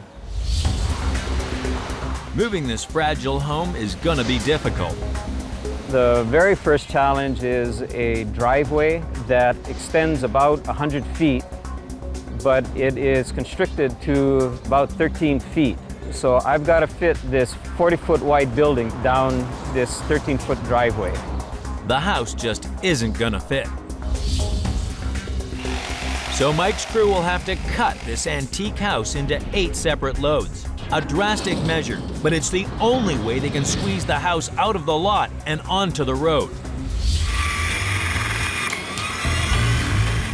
The first cut really is the deepest, as master carpenter Ricky slices through the roof. 3 layers of tiles, felt, and board. It's not real pleasant cutting a building like this up. You know, if that's the only way it is to preserve it, you know, that's the way it's got to be. I was like, how many pieces is it going to be in? You know, is the house going to be in like 2 pieces or 20 pieces or what? Jeremy's particularly worried about this area, the great room.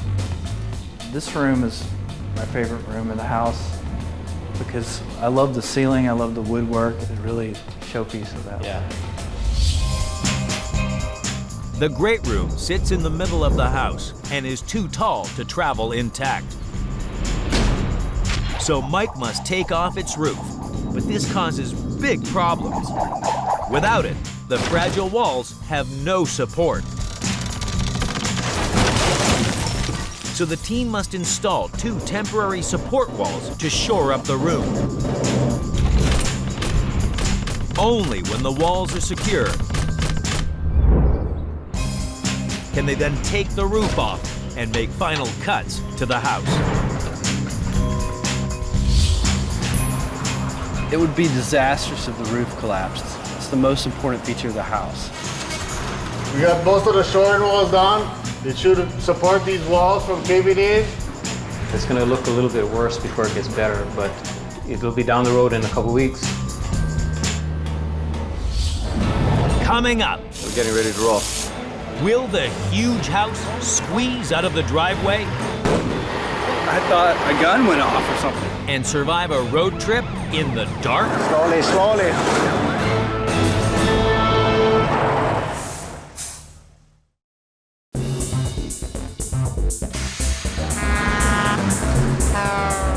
In Honolulu, Jeremy Henderson is moving his 90-year-old beach house. This project is a major undertaking, but I think it'll be the most rewarding project I've ever done in my life.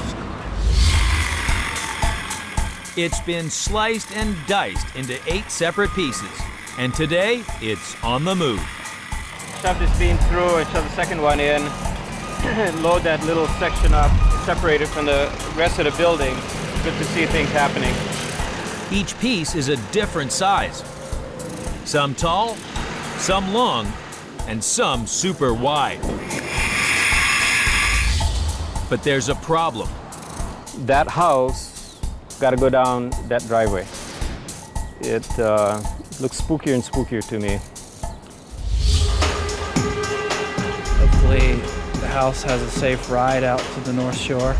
Little or no incidents. It's a little scary. To add to the stress, the police have only given Mike 4 hours to do the move. Even worse, it's at night.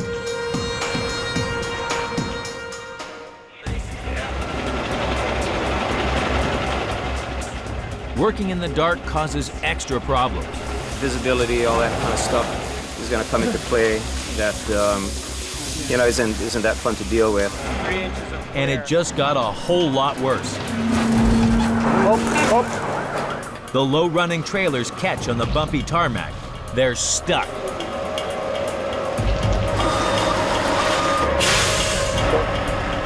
The support beam's in the concrete right now. To raise it off the ground, Mike maxes out the truck's air suspension. As high as you can go? A risky strategy. The suspension in one of the wheels has blown under the strain. We just had a tremendous explosion. I thought a gun went off or something. I don't know if the tire blew or what. I thought this might be like the end of my life. I gotta try to back everything up and reschedule. We had a little failure tonight. The move is turning into a nightmare. Tomorrow night, they'll have to start all over again.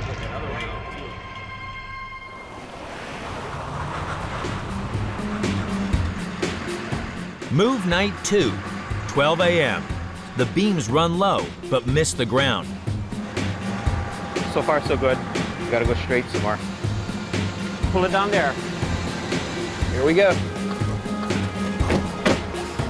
The first 4 pieces of the house, including the bathroom and master bedroom, finally make it out of the drive. Let's go. These parts are particularly tall, which causes big problems for Mike's team. There are 4 low bridges along the highway, and its surface is uneven. Pick the wrong route, and the house could end up on a collision course.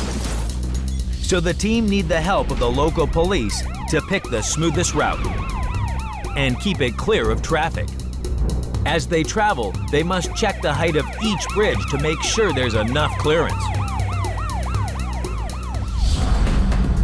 We measured our load, we're at about 14 feet, so we should be all right. I think this next one coming up is 15 feet 4. Don't bother slowing on this one. I hope this one is a little bit higher, huh? That was close. I barely made that one. A particularly low bridge forces Mike to slow right down. If the roof is too high to pass under here, they may have to turn back and find another route. Okay, this is the lowest one. Keep on going, Rich. They made it by a whisker. You guys are looking good. This next 20 miles or so that we're going to be going, we can kind of relax on this. Then after that, we're going to be going on the 2-lane roads, and that'll be new territory again for us. With the bridges behind them, Jeremy races to the new site. Yeah, we're going to go up ahead to get ready for when they arrive. Fearing his house may end up in the bushes, Jeremy lays out reflectors to light a safe path. They can go right or left or straight into the pond, so we're going to hope they go to the right. Put up some red reflectors in the road. Follow the reflectors on the right-hand side when you hit the fork. The reflectors do the trick, and the first 4 pieces of the house arrive safely. Congratulations, they're yours now. I love it when they get here. But the holdups have cost the crew precious time, so they must work through a third night tomorrow. Coming up. Okay, coming up again. Can the team raise the roof? It looks like it's binding right here. And squeeze the rest of the house down the driveway? Okay, Braden, look alive.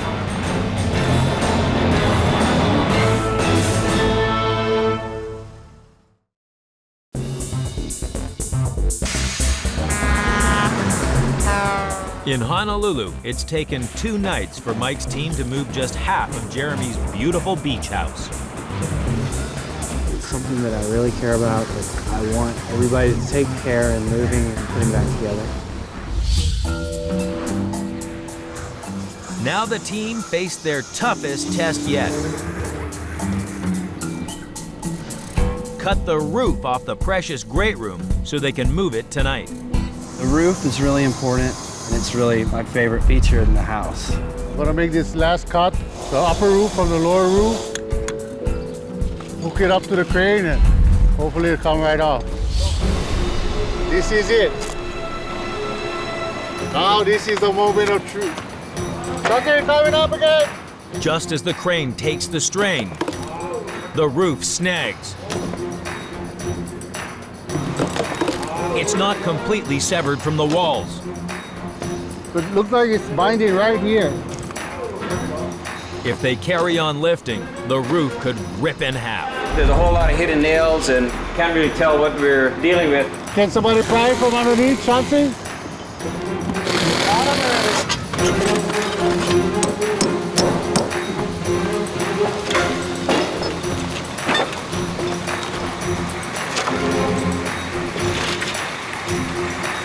Finally, liftoff.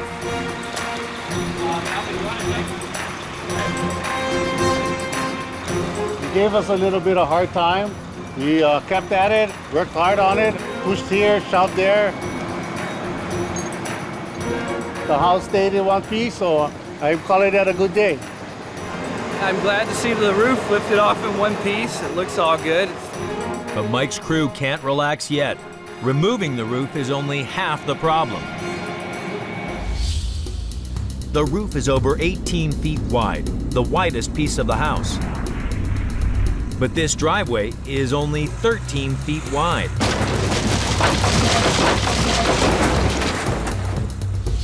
Jeremy's reluctant to cut the precious roof in half, so his team must tilt it to one side, making it slim enough to squeeze down the driveway to the road. To stop the roof toppling over, the crew weld it to the trailer. Having worked all day, the team now face a third night on the road. 11:30 p.m. Mike's team inched the roof out of the driveway onto the road. It's a big piece of the house. It's a really important part of the house. Done a pretty good move with the roof tonight. It should go real quick. This is the way it's supposed to work.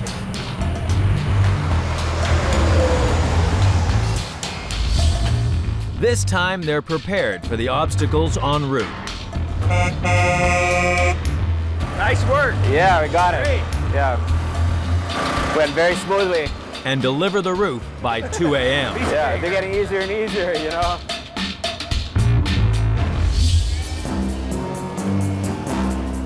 The following morning, Mike's team are exhausted. Today we're loading up the living room section. It's going to be the longest piece of this move, 40 feet long. The road is only 52 feet wide. There's no let-up. After a day of worry, the crew now face night number 4.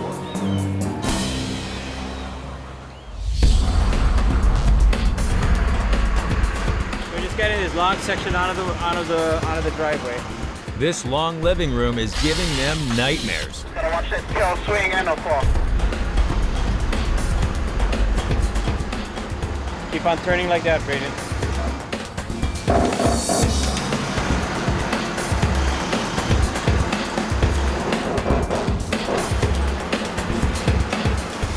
all the way across Kalanianaole, the highway, and we can't turn anymore because this tail of this beam is sticking out.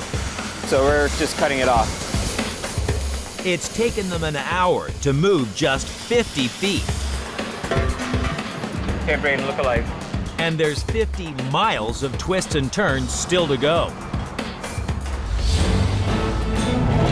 Coming up, can the crew avoid a collision at the last bridge? Slowly, slow down a little bit.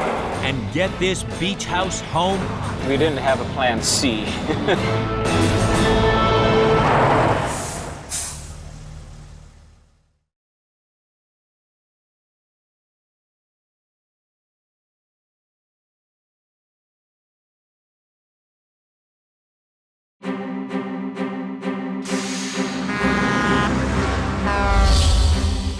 In Honolulu, Jeremy's beautiful beach house is being sliced. Watching the cuts, it's a little scary. Diced. It's not real pleasant cutting a building like this up. And driven across the island. 1:30 a.m., move night 4. Mike's team raced the biggest section, the living room, along the highway. They had better have their measurements right. We have a low overpass and it's coming up. Yeah, it might even touch. Okay, Alvin, go real slow. Slowly, slow down a little bit. Slowly, slowly.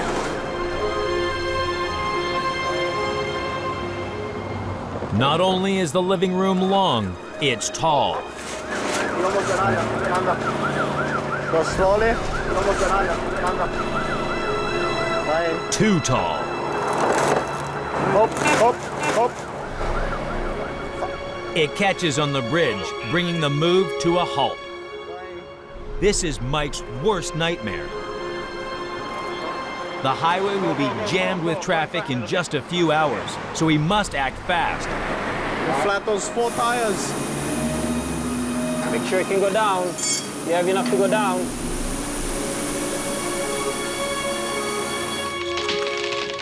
Come forward right to here, right to here. Okay. Get that cross curve. The quick fix gives them a few valuable inches. Did the trick. They just scraped through. We had one chance, and if that didn't work, we would have really been in deep kimchi. We didn't have a plan C. The lounge pulls in at 4 a.m. And it's not long before it's joined by the final 2 pieces of the house. The house is all here. It's been a long, tough road over the last couple of months just to get to this point. It's finally here, and I'm glad that it's going to all come together, and I'm excited, but I'm ready to go to bed. It's been a grueling journey for Mike and his team, but now they can relax. Yeah, that first sip is really the best one, man. But then the next one's pretty good too.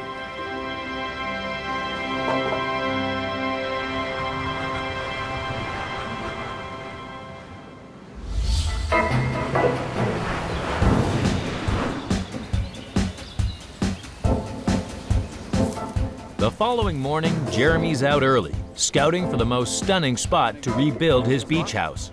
We got 39 feet. We'll say 40. Say 40. He wants to make sure the house is in the perfect position. How's the view look up there? It's great. There's many months of work to be done before Jeremy can move in. Mike's team have to carefully line up and rejoin each segment. Cover the cuts with board and plaster. Reconnect all the wiring and pipework.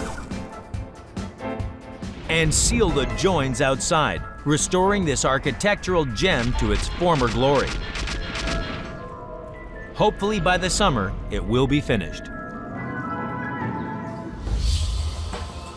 It will go back together. It's just going to take a little time, and I can take the history and the story and add to the project that I'm doing. Also have a great house. It's been on the ocean since it was built, and it's going to be back facing the ocean. Thanks to Mike and his crew, this historic house has been rescued, and Jeremy finally has a beautiful beach home.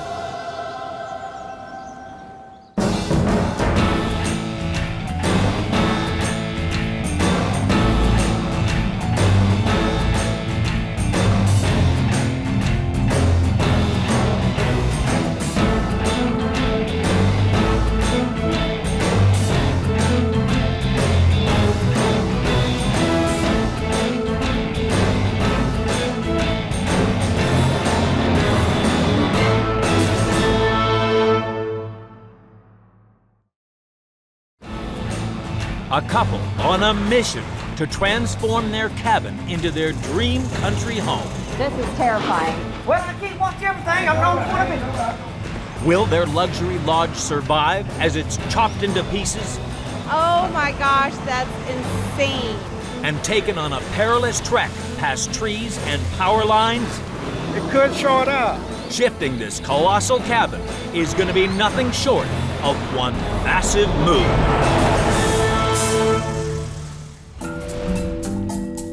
The lush forests and sparkling wetlands of Tallahassee, Florida. 11 years ago, Mary and Trent Marr built this idyllic log cabin as a place to spend family holidays with their 2 daughters. It was fun for Christmas because up here you get much cooler weather, so it kind of felt more Christmassy. It just ended up being automatically, this is where my kids wanted to go. So we've had a lot of good holidays here. And for Trent, it's a perfect place to kick back. Being from the Keys, you never thought you'd ever have a log home. And I've had a lot of good memories in this log home. 3 years ago, they decided it was time for a change, to quit city life for good and live out their country dream. They found a perfect spot for their new home, a huge 115-acre plot where Trent can pursue his favorite pastime. Trent is an avid hunter.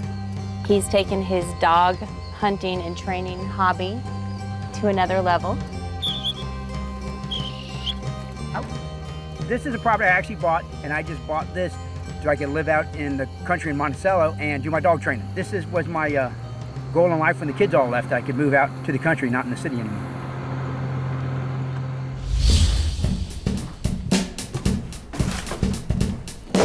But there's a twist. The Marrs can't bear to part with their precious log home. That's pretty cool. So, like the rest of their stuff, it's coming with them. My wife said, we can't move that cabin. I said, well, let's try. Let's see what we can do. I'm actually really excited. I was hesitant at first about moving this, but the more I came around to the idea of this, the more excited I got. This won't be Trent's hunting hangout for much longer. Now it's a family house instead of the boys' club.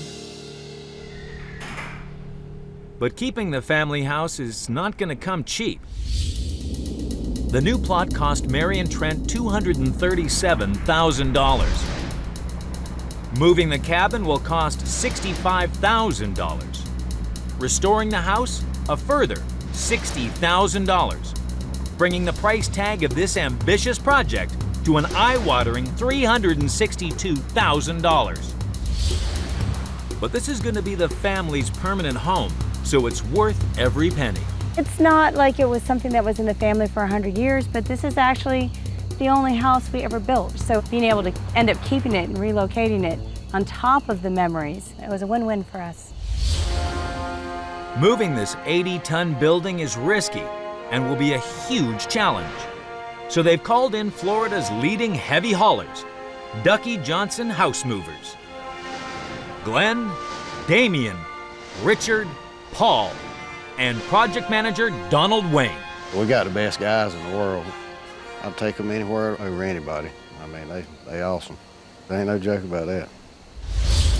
The 44-foot cabin currently sits in forests east of Tallahassee. The crew need to move it 18 miles south, across the countryside, to the new site near Monticello. This colossal cabin is just too wide for the crew to squeeze out of the forest. So their first task? Slice off the 2 porches.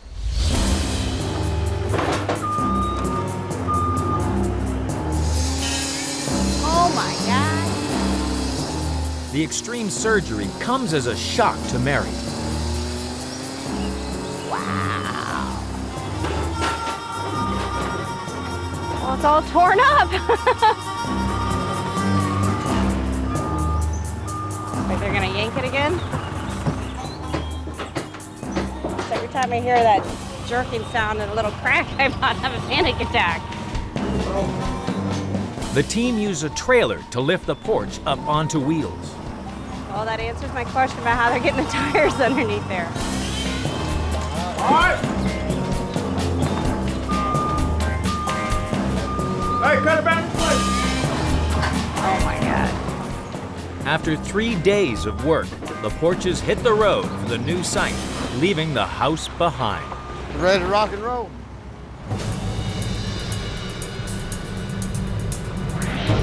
The porches may be skinny, but they're taller than truck driver Glenn thinks.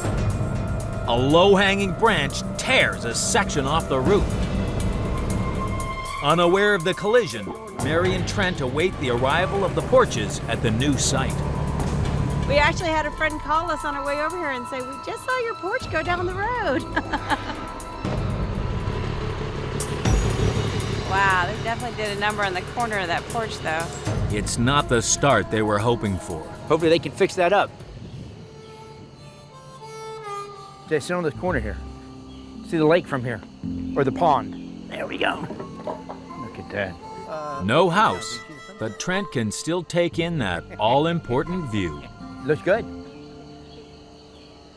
How beautiful view. It's a great spot, but only if the cabin makes it. I mean, it's the porch, it's easy to fix, but it makes me a little nervous about the rest of it. Coming up, will the cabin survive as the chimney tumbles down This is terrifying. and the roof lifts off?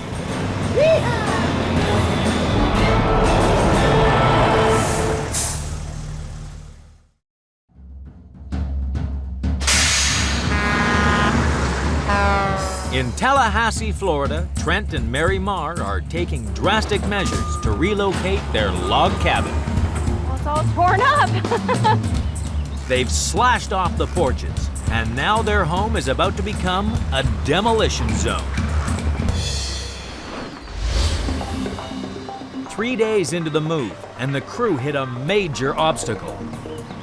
The chimney's gonna give us problems, so we're gonna remove it down to the bottom story. As the centerpiece of the house, the stunning chimney is 30 feet high. Hand-built from real stone, it weighs almost 30 tons. To lift the cabin, the crew must brace the floors with steel beams and position hydraulic jacks underneath. But there's a problem. As they lift, there's a risk the chimney could topple. So the team must add extra steel under its base and take down some of the stonework to reduce the load. They'll have to rebuild it at the new site, but it's the only way to lift this cabin safely. We'll start taking this top out, piece at a time. Mary watches on nervously. My concerns with them taking down the chimney is falling debris hitting the roof. And then once they go on the inside, they have to take it apart. I've got hardwood floors throughout. Hopefully there's no patching going to be going on. Pebbles are okay, but there's been some probably 6-inch pieces that look like they're really hitting the roof. But the stone-by-stone approach is getting them nowhere fast. 4 days later, they're still at it. That chimney's pretty rough. You know, it's sealed in brick, stone on the outside and block and brick on the inside. It's mortared up good. At the risk of ruining the floors, the crew have no choice but to use brute force.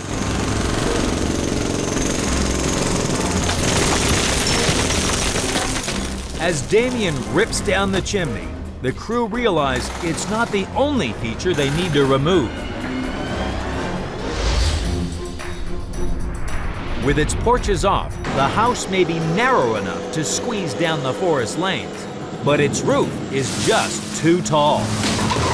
The trees could easily rip it off and destroy the cabin. So the team must completely remove the roof from the house. They'll have to cut every bolt and batten that holds the roof down, then raise it up with jacks. When high enough, they'll thread 2 steel beams underneath it to hold it steady as they lift it down onto trucks, ready to face the forest. Right now, we're at a crucial stage to where we're cutting the top story off. They got to cut through the walls, the plumbing, the tile. It's pretty brutal. Inside, it looks like a tornado's ravaged Mary's living room. I definitely did not expect this. So this is terrifying. Kind of wish I didn't see this part, but. All right, this is definitely a hit and run. I'm definitely not sticking around to witness any more of this. It's gonna take one thumping lifting machine to raise this lumber roof. This machine right here is the hydraulic jacking system. You can pick everything up level. Oh, it's a lifesaver. It's easy on the house. Mary's prized property is about to be prized in half. Out pressure on this one jack. Well, I can't watch everything. I'm on one of it. Hey, cut all 3 of these off on this end wall. Uh-oh, they've hit a glitch. Glenn spotted a wooden post they didn't cut. That's all it takes to hold it. See it right here? It's all clear. The jacks now raise the roof over a foot into the air, and they slide steel beams in to support it. Now it's a race against time. Rain is forecast and a storm could drench Mary's living room. Never can tell. Looks like it. We might get some today. I don't know. You definitely don't want no rain. It'd all be in wood and everything on the inside, and it'd be pretty much ruined. Inside, Damien races to finish tearing down the monster chimney. Hot up here.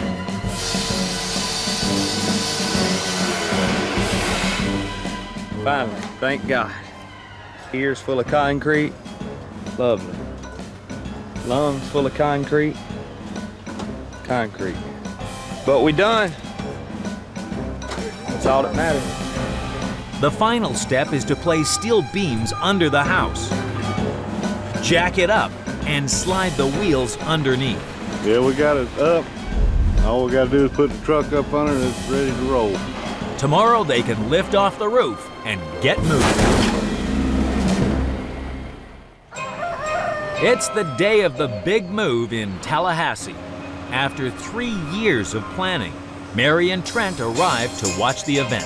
Glenn's been warning me all week that anything I've seen that's disturbed me yet is nothing to this. Pick it up, man. Yank it up. Move it. Come on, let's go. Let's rock and roll, huh? I'm so glad you're not in charge. It's time to lift the lid. Let's rock and roll. Yeehaw! Don't drop the top. It's one giant trapeze show. Oh my gosh, that's insane. Picture? Yes, that is like... You said you wanted to have more light in the top, right? They slowly lower each piece of the house onto trucks, ready for the forest track. Coming up, can the convoy prevent the cabin from falling off a bridge? That is nuts. And limbo under live power lines? It could throw it up.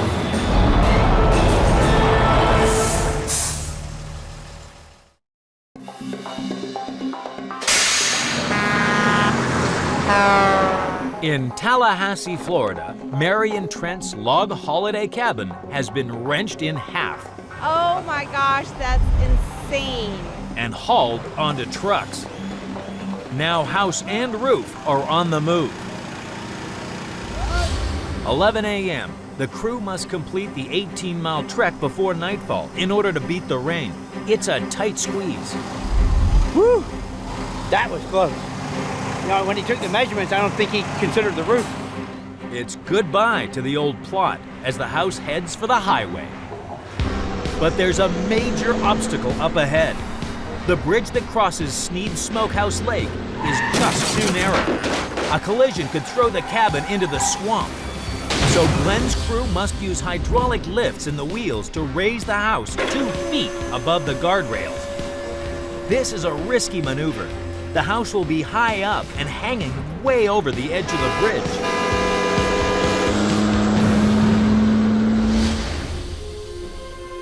But as he speeds towards the bridge, truck driver Glenn doesn't seem to be slowing down.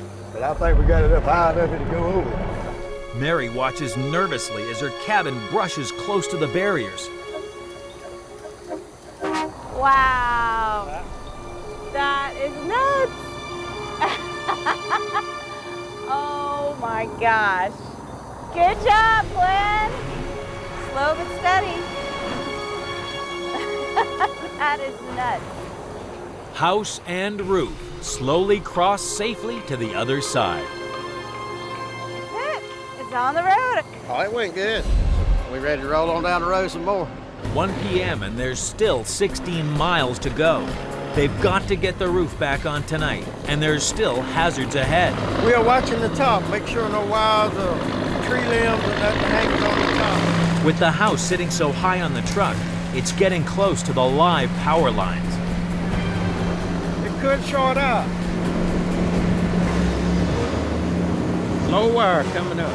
With a helping hand, they make it through. Got it? Next challenge. To avoid hitting these trees again, the truck drivers must steer a precarious zigzag path. If you're running down the road 25, 35 mile an hour and you hit a good sized limb, you know, you can tear the house up.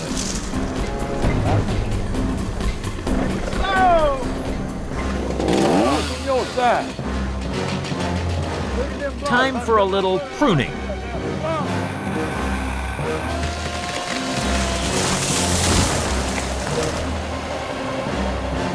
With the trees behind them, they can pick up the pace.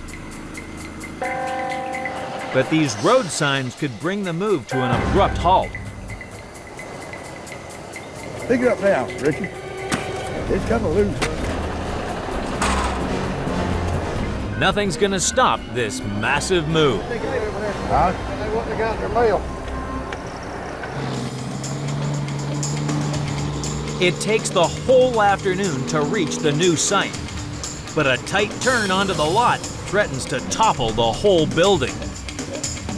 Just this turn right here, trying to stay out of the ditch and try to stay off the pole right here. At last, they've made it. We got it across town and we're on the new property.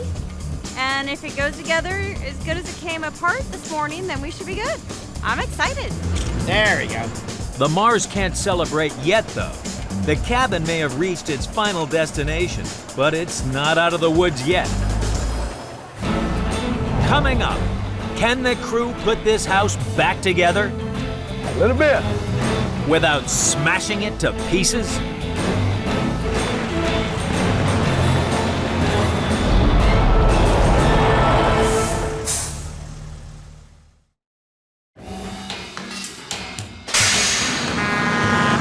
This log holiday home has survived a hair-raising hike through the forest. That's insane. Now the team must piece this giant jigsaw puzzle back together. And with the weather drawing in, the race is on. This final challenge is probably the most difficult. The crew plan to use 2 cranes to lift the roof back onto the house. But a strong gust of wind could cause the roof to swing into the cabin.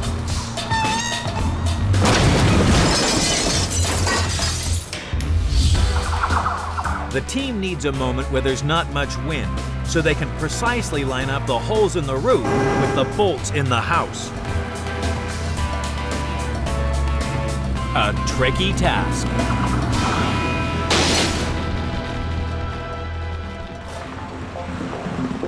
Just as the cranes lower the roof, the wind picks up, causing real problems for Glenn. The wind blowing. Right now we gotta get this roof and top story back on. The way it's built, it's gotta be precise. Everything's gotta line up just right. About 4 inches. Hey, the wind blowing hard. If the swaying roof bashes or bends these bolts, the house may never fit back together again. A little bit more. Little bit. Little bit. Little bit more. After an agonizing wait, the bolts finally slot into place and the roof eases into position. The jigsaw puzzle is complete. Woohoo! Well, we're done for today. Don't have to worry about no weather coming in, no rain. Another good job. Mary and Trent breathe a huge sigh of relief. So as of today, we may not be able to live in it, But we definitely have a house here. Yeah, definitely have a house here. Yeah. You want to spend the night here tonight? No. You sure? Yep. Your sleep bag? No? With a little fixing up, this'll soon be home sweet home. I'll be excited when we get those porches back up and it all comes together, but I'm very excited. I'm so happy it's finally here. Yep. I'm glad Trent talked me into this crazy idea. Two weeks after the move, Mary and Trent give daughter Jessica a tour of the cabin in its new home. So what do you think? It looks good, doesn't it? The front porch is back on, the roof is secured, and now it's all about the stunning waterfront views. It turned out prettier than either of us thought it would. Now we got a lakefront cabin that we didn't have before. And the open countryside is the perfect playground for Trent and his dogs. The dogs love it out here, so they're definitely gonna like living out here versus living in the city. Moving their precious log home was a massive risk for Mary and Trent. So, was it worth it? I'm really glad we were able to keep the cabin and move it here. We've had it 10 years. We've had lots of great memories. So it means a lot that we were able to bring it here. Thanks to the grit and determination of Donald, Glenn, and the crew, their colossal cabin is now their dream family home.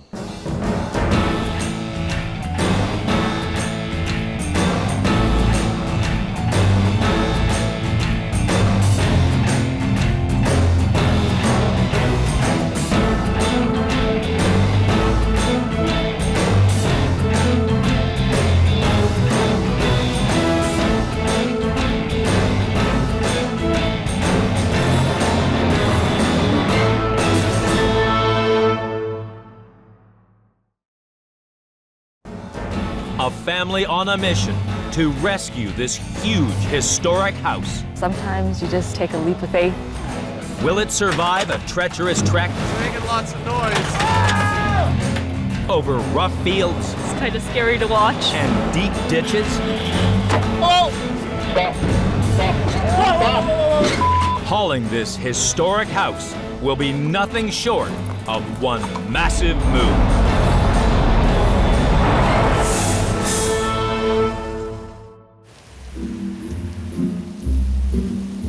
8 miles east of Calgary, in the vast prairies of Alberta, Joyce and Dan Enders and their 5 children live and breathe horses on this farm. Oh! Buzz just stepped on my toe.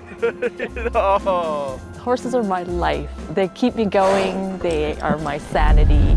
They've always been since I was young. Joyce has built up these thriving riding stables, caring for up to 60 horses with the help of her 4 daughters. Go get your saddle, baby. Above the old hayloft, Dan runs his branding agency. Despite the idyllic setting, one crucial thing is missing.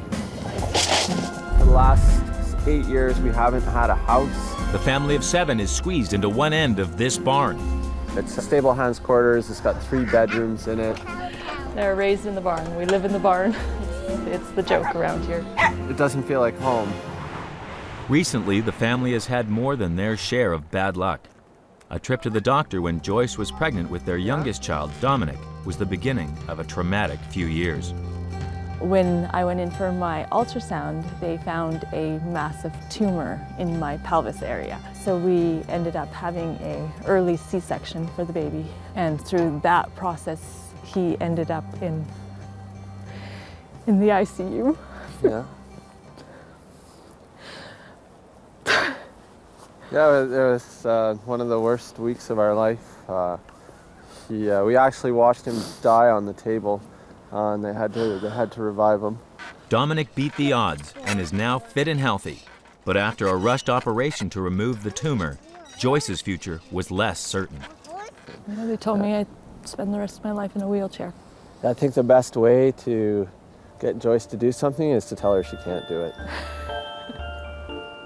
Joyce is in remission, and bucking the doctor's expectations, she's firmly back in the saddle. Now she's decided her growing brood need a proper home, and nothing's gonna stop her. Go, Serenity, go! The first time we drove by the house and I saw that it was red and white, I'm like, that's it, it's a sign. It's beautiful, it's what I've always liked as a little girl. I used to watch Gone with the Wind and see the big balconies off the front. 7.5 miles from the stables, this old house has been a local landmark for 95 years. Made of fir wood, the 2-story period home has spacious rooms and high ceilings. But its former owners considered demolishing it, having built a new property on their grounds. Now the Enders plan to save it by moving it to their stables and making it their home. This house is amazing. Yeah, I'm really excited because it's actually not a barn. The family needs to move the house 7.5 miles north to reach their stables. Across bumpy fields, dirt roads, and around tight corners. A rough journey for this antique house. We just knew we had to have it. Just said, well, we have to take it and we'll make it work. Dan and Joyce bought the house for a song, a deposit of just $2,500. But relocating it won't be so cheap.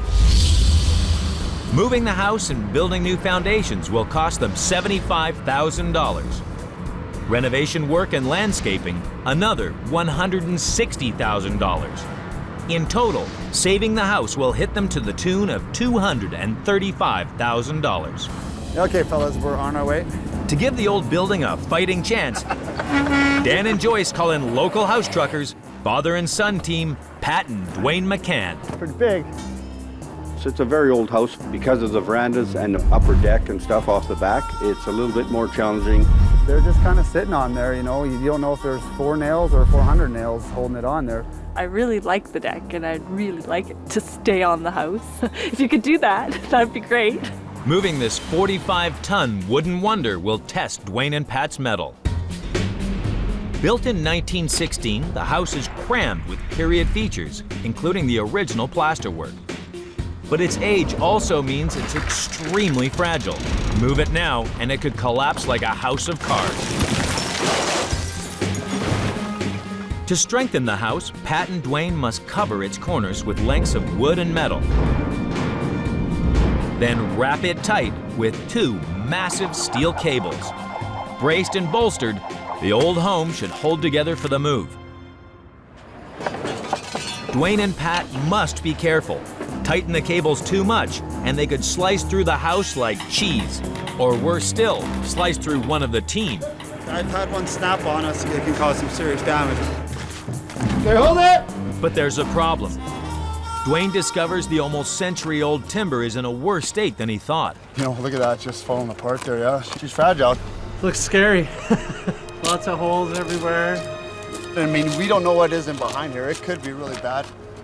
We got these cables wrapped around the whole house, holding it together like a big package. Whoa, whoa, whoa, whoa! It's looking pretty feeble, but it's still standing, so that's a good sign. I mean, there's no turning back now. Coming up, will the Enders' dream home survive being wrenched off its footing? It looks like it's falling right over. Or fall at the first hurdle? We stopped right on the patch of ice there.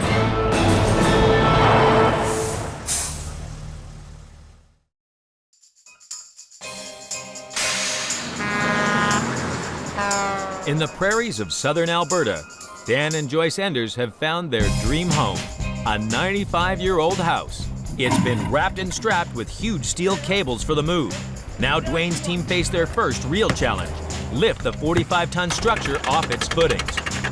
You're gonna keep those decks on? The decks are gonna be a little questionable. There's a little bit of rot in that corner there. Dan and Joyce can't bear to chop off the veranda and balcony. But these additions are only loosely attached to the house. Try traveling now, and these treasured features could be lost forever. So Dwayne's team has to do even more work to protect this antique house. They must dig out around the foundations and build a support rig underneath. A complex cradle of steel and wood beams will hold both the veranda and the balcony tight against the house to make sure they don't come loose. Only then can they move the house in one piece. It smells horrible. It's all cat poop down here. Squeezing the beams under Joyce's beloved veranda is back-breaking work. A little bit more, guys. It's -10, and the beams weigh almost 4 tons each.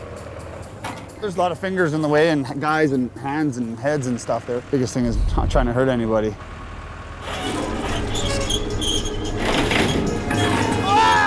Suddenly, the massive beam collides with a supporting wall. Foundation wall! Oh, nothing major then. It just caught the back of the wooden wall there. You hear that sound and it gives you a little chill. You don't know what it is. People are looking a little nervous, which makes me a little nervous. Luckily for the crew underneath, these wooden piers absorb the beam's impact. If the pier wasn't here, it could have fell down in the back and then it would have kipped up in the front and busted the front up something bad. All right, good to go! The crew battle the weather and dirt for 2 days, shoring up the house. That's a bit of a challenge. See, we're all breathing a little bit heavier than we did. Dwayne's now pinning his hopes on these 8 hydraulic jacks being powerful enough to lift this lumbering load. Okay, I think we're ready. Now's a good time to say a little prayer. Yeah, I've said a few prayers already. Too much pressure in the wrong place, and Dwayne could tear the house apart. Good! It's making lots of noise. Full driver's side! But the old house doesn't want to let go of its foundations. Still sticking here. Okay. It needs some gentle persuasion. Seems like they're wrecking the house. Figured we'd have to fix a few boards. Oh, that popped up nicely. We got it now. Oh, we're good to go. Next challenge, roll the house off its basement and onto the back of the truck. It's moving. Oh, there it goes. Whoa, whoa, whoa! But the crew hits a glitch. Whoa! The tower holding the heaviest half of the house is slowly collapsing. It looks like it's falling right over. That's crazy. Dwayne's team works fast to build another tower. One of our piers lets loose and it's catastrophic. You know, this thing could have been sitting on its side before we know it. The new pier saves the day. With their house safely rolled off its foundations, Dan and Joyce check how it's holding up inside. Oh, wow. Holy yikes. That's a big one. The lift has taken its toll on the 95-year-old plasterwork. This side of the plaster is separated right off the whole wall. So it's all gonna fall out. But there's no time for second thoughts now. It's the day of the big move, and an assault course awaits the crew. The road may be in sight, but to reach it, they must drag the building a mile across a rough field. The steel rig underneath the house makes this load extra heavy, and there's a risk it could sink into the mud. Okay, guys, let's go. Let's get it done. Good luck, fellas. So excited. I can't even believe this is happening. Pat and Dwayne have no time to waste. The temperature's rising, and the snow is melting. It's gone a little stickier. It's a little warmer than usual this time of year. But as soon as they reach the field, the crew is in trouble. I was stuck, you know, not even 2 minutes into it. We stopped right on a patch of ice there, so. The truck's wheels lose traction on a thick patch of ice. But the 45-ton load is pushing the rest of the wheels into the thawing ground fast. Stopped at the wrong spot, that's all we did. Get a move on, boys, or you'll be sunk. They looked like they were stuck a little bit. It's kind of scary to watch. Back up. Just need a little help to get going. Whenever you're ready. The extra horsepower does the trick. Oh, they're going now. Again. Thank God we had our winch truck here to pull us out. But there's still 7 miles to travel before this house reaches home. If we keep moving, I think we'll be okay. Up ahead, can the team keep this old house in one piece? Or will the wheels come off Joyce's dream home? They know what they're doing, I hope.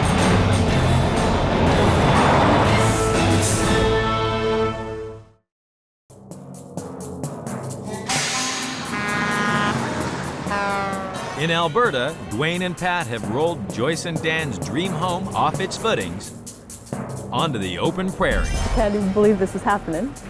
It's taken them an hour to lug the antique building across a mile of boggy fields. Slow and steady wins the race, I guess. Now an even bigger challenge looms ahead. Dwayne must drag the long load up a steep ramp onto the highway. Go this way. Give it a little gas. Stop. Stop. The back end, the posts are dragging on the deck there. The balcony is jammed into the ground. If those were to catch, I mean, that whole back piece could have fell right off. With the truck half on the highway, Dwayne must act fast to free the balcony. Get down a bit more. So drop the truck and the back end will raise up a bit so you can come up the hill. Lowering the front of the truck gives an extra few inches at the back. That's good there. Getting me close. The veranda is almost scraping the tarmac. 2 inches to spare. It's like a mile in the house moving language. You don't want to hurt anybody, especially when you're causing traffic. Keep coming.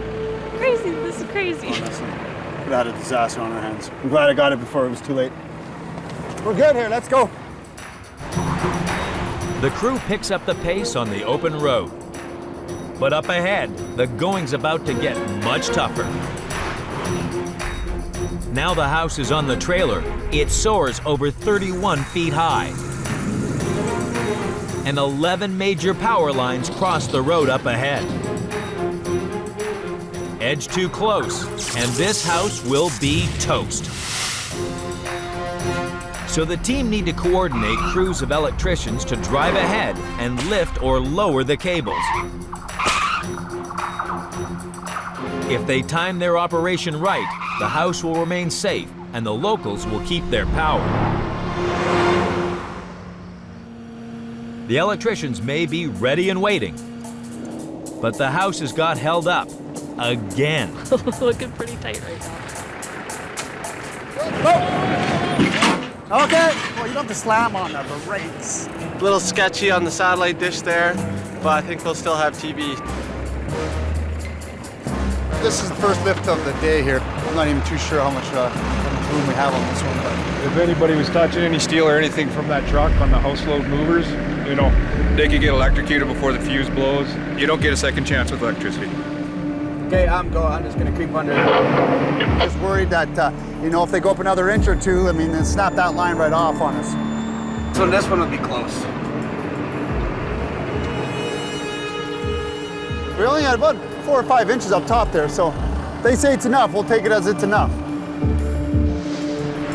One line down, but 10 more to go before nightfall.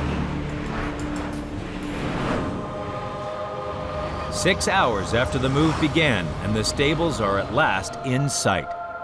The whole family rides in to walk their new house home.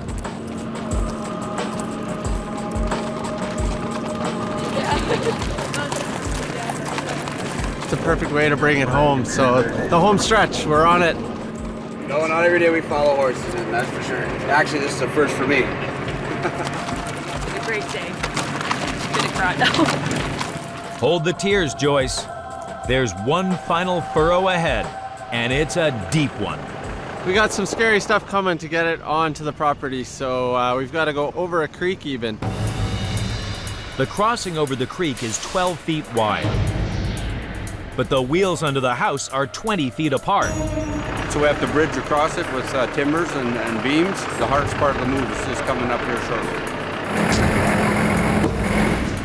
The crew race to rig up a makeshift bridge, but the light is fading and the clock is ticking. It's almost here though. It's so exciting. Like 100 feet. 60 tons of house and truck are about to roll across this pile of wooden blocks. There are no second chances. Only got the road and the bridge we built, so exact. We got to be perfectly lined up. Okay, good. Whoa, whoa, whoa, whoa, whoa. Okay, hold it. As the bridge dips under the weight, the crew risked life and limb to keep the wheels level. If something fails there, then you could have the house falling down. You could have a lot of things happening here. That's kind of scary. Okay. Very interesting looking bridge, but they know what they're doing. I hope. Okay, good. But watching the house is terrifying. Like, thought it would fall off. A little hairy there for a second or two. I mean, if those blocks ever split out, we got a pile of firewood on our hands. The Enders' friends and family arrive to watch the house pull in. Oh gosh, here it comes. No pressure, Dwayne. You gotta watch that back veranda. Don't hit the fence and the horses and the people. It's like, I don't like that.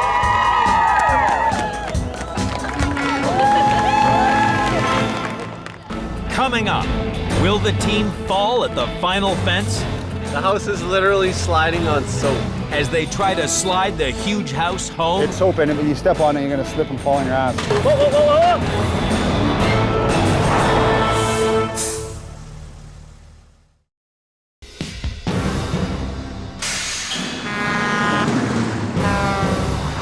Joyce and Dan's dream home has reached their stables. That's all you get this Christmas. Taking weight! But the move's not over yet. Now the crew must slide the house onto its new basement. Pretty close, pretty close. So excited. Dwayne has a trick up his sleeve. Soap, eh? Does it do good dishes too, or? I don't know. Soaping the beams under the house should give it a smooth ride, but hopefully not too smooth. Yeah, but you step on it, you're gonna slip and fall on your ass, and the same thing with the house. It can, if you're not paying attention, she can take off on you one way or the other. Excellent, boys. Okay, here we go. It's just sliding on soap. Like the smoothest is smooth the whole trip. Yeah, that's right. Finally, touchdown. High five, guys. Good job. Yeah! After an epic 7.5-mile cross-country trek, Dwayne's crew has beaten the odds, and the old house is still in one piece. It's a little nerve-wracking getting in here, but hey, we're happy. Pick up a house that's been sitting for 100 years and move it across the prairies, I think is a pretty big accomplishment. Gonna be okay, I guess. It's here, so we want to get in there.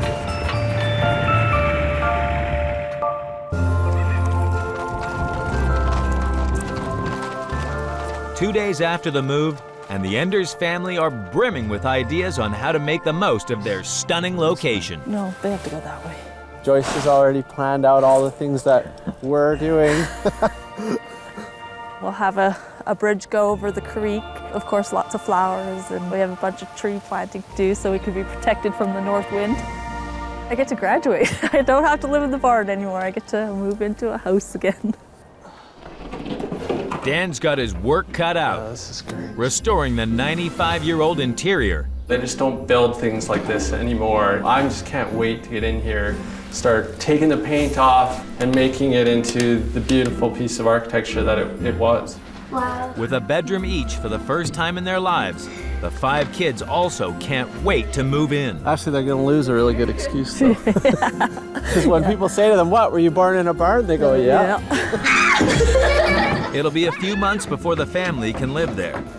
Here we are. But the old house already feels like home. It's a dream come true. It's amazing that everything worked out and that it's sitting here right now. To our new house, first meal.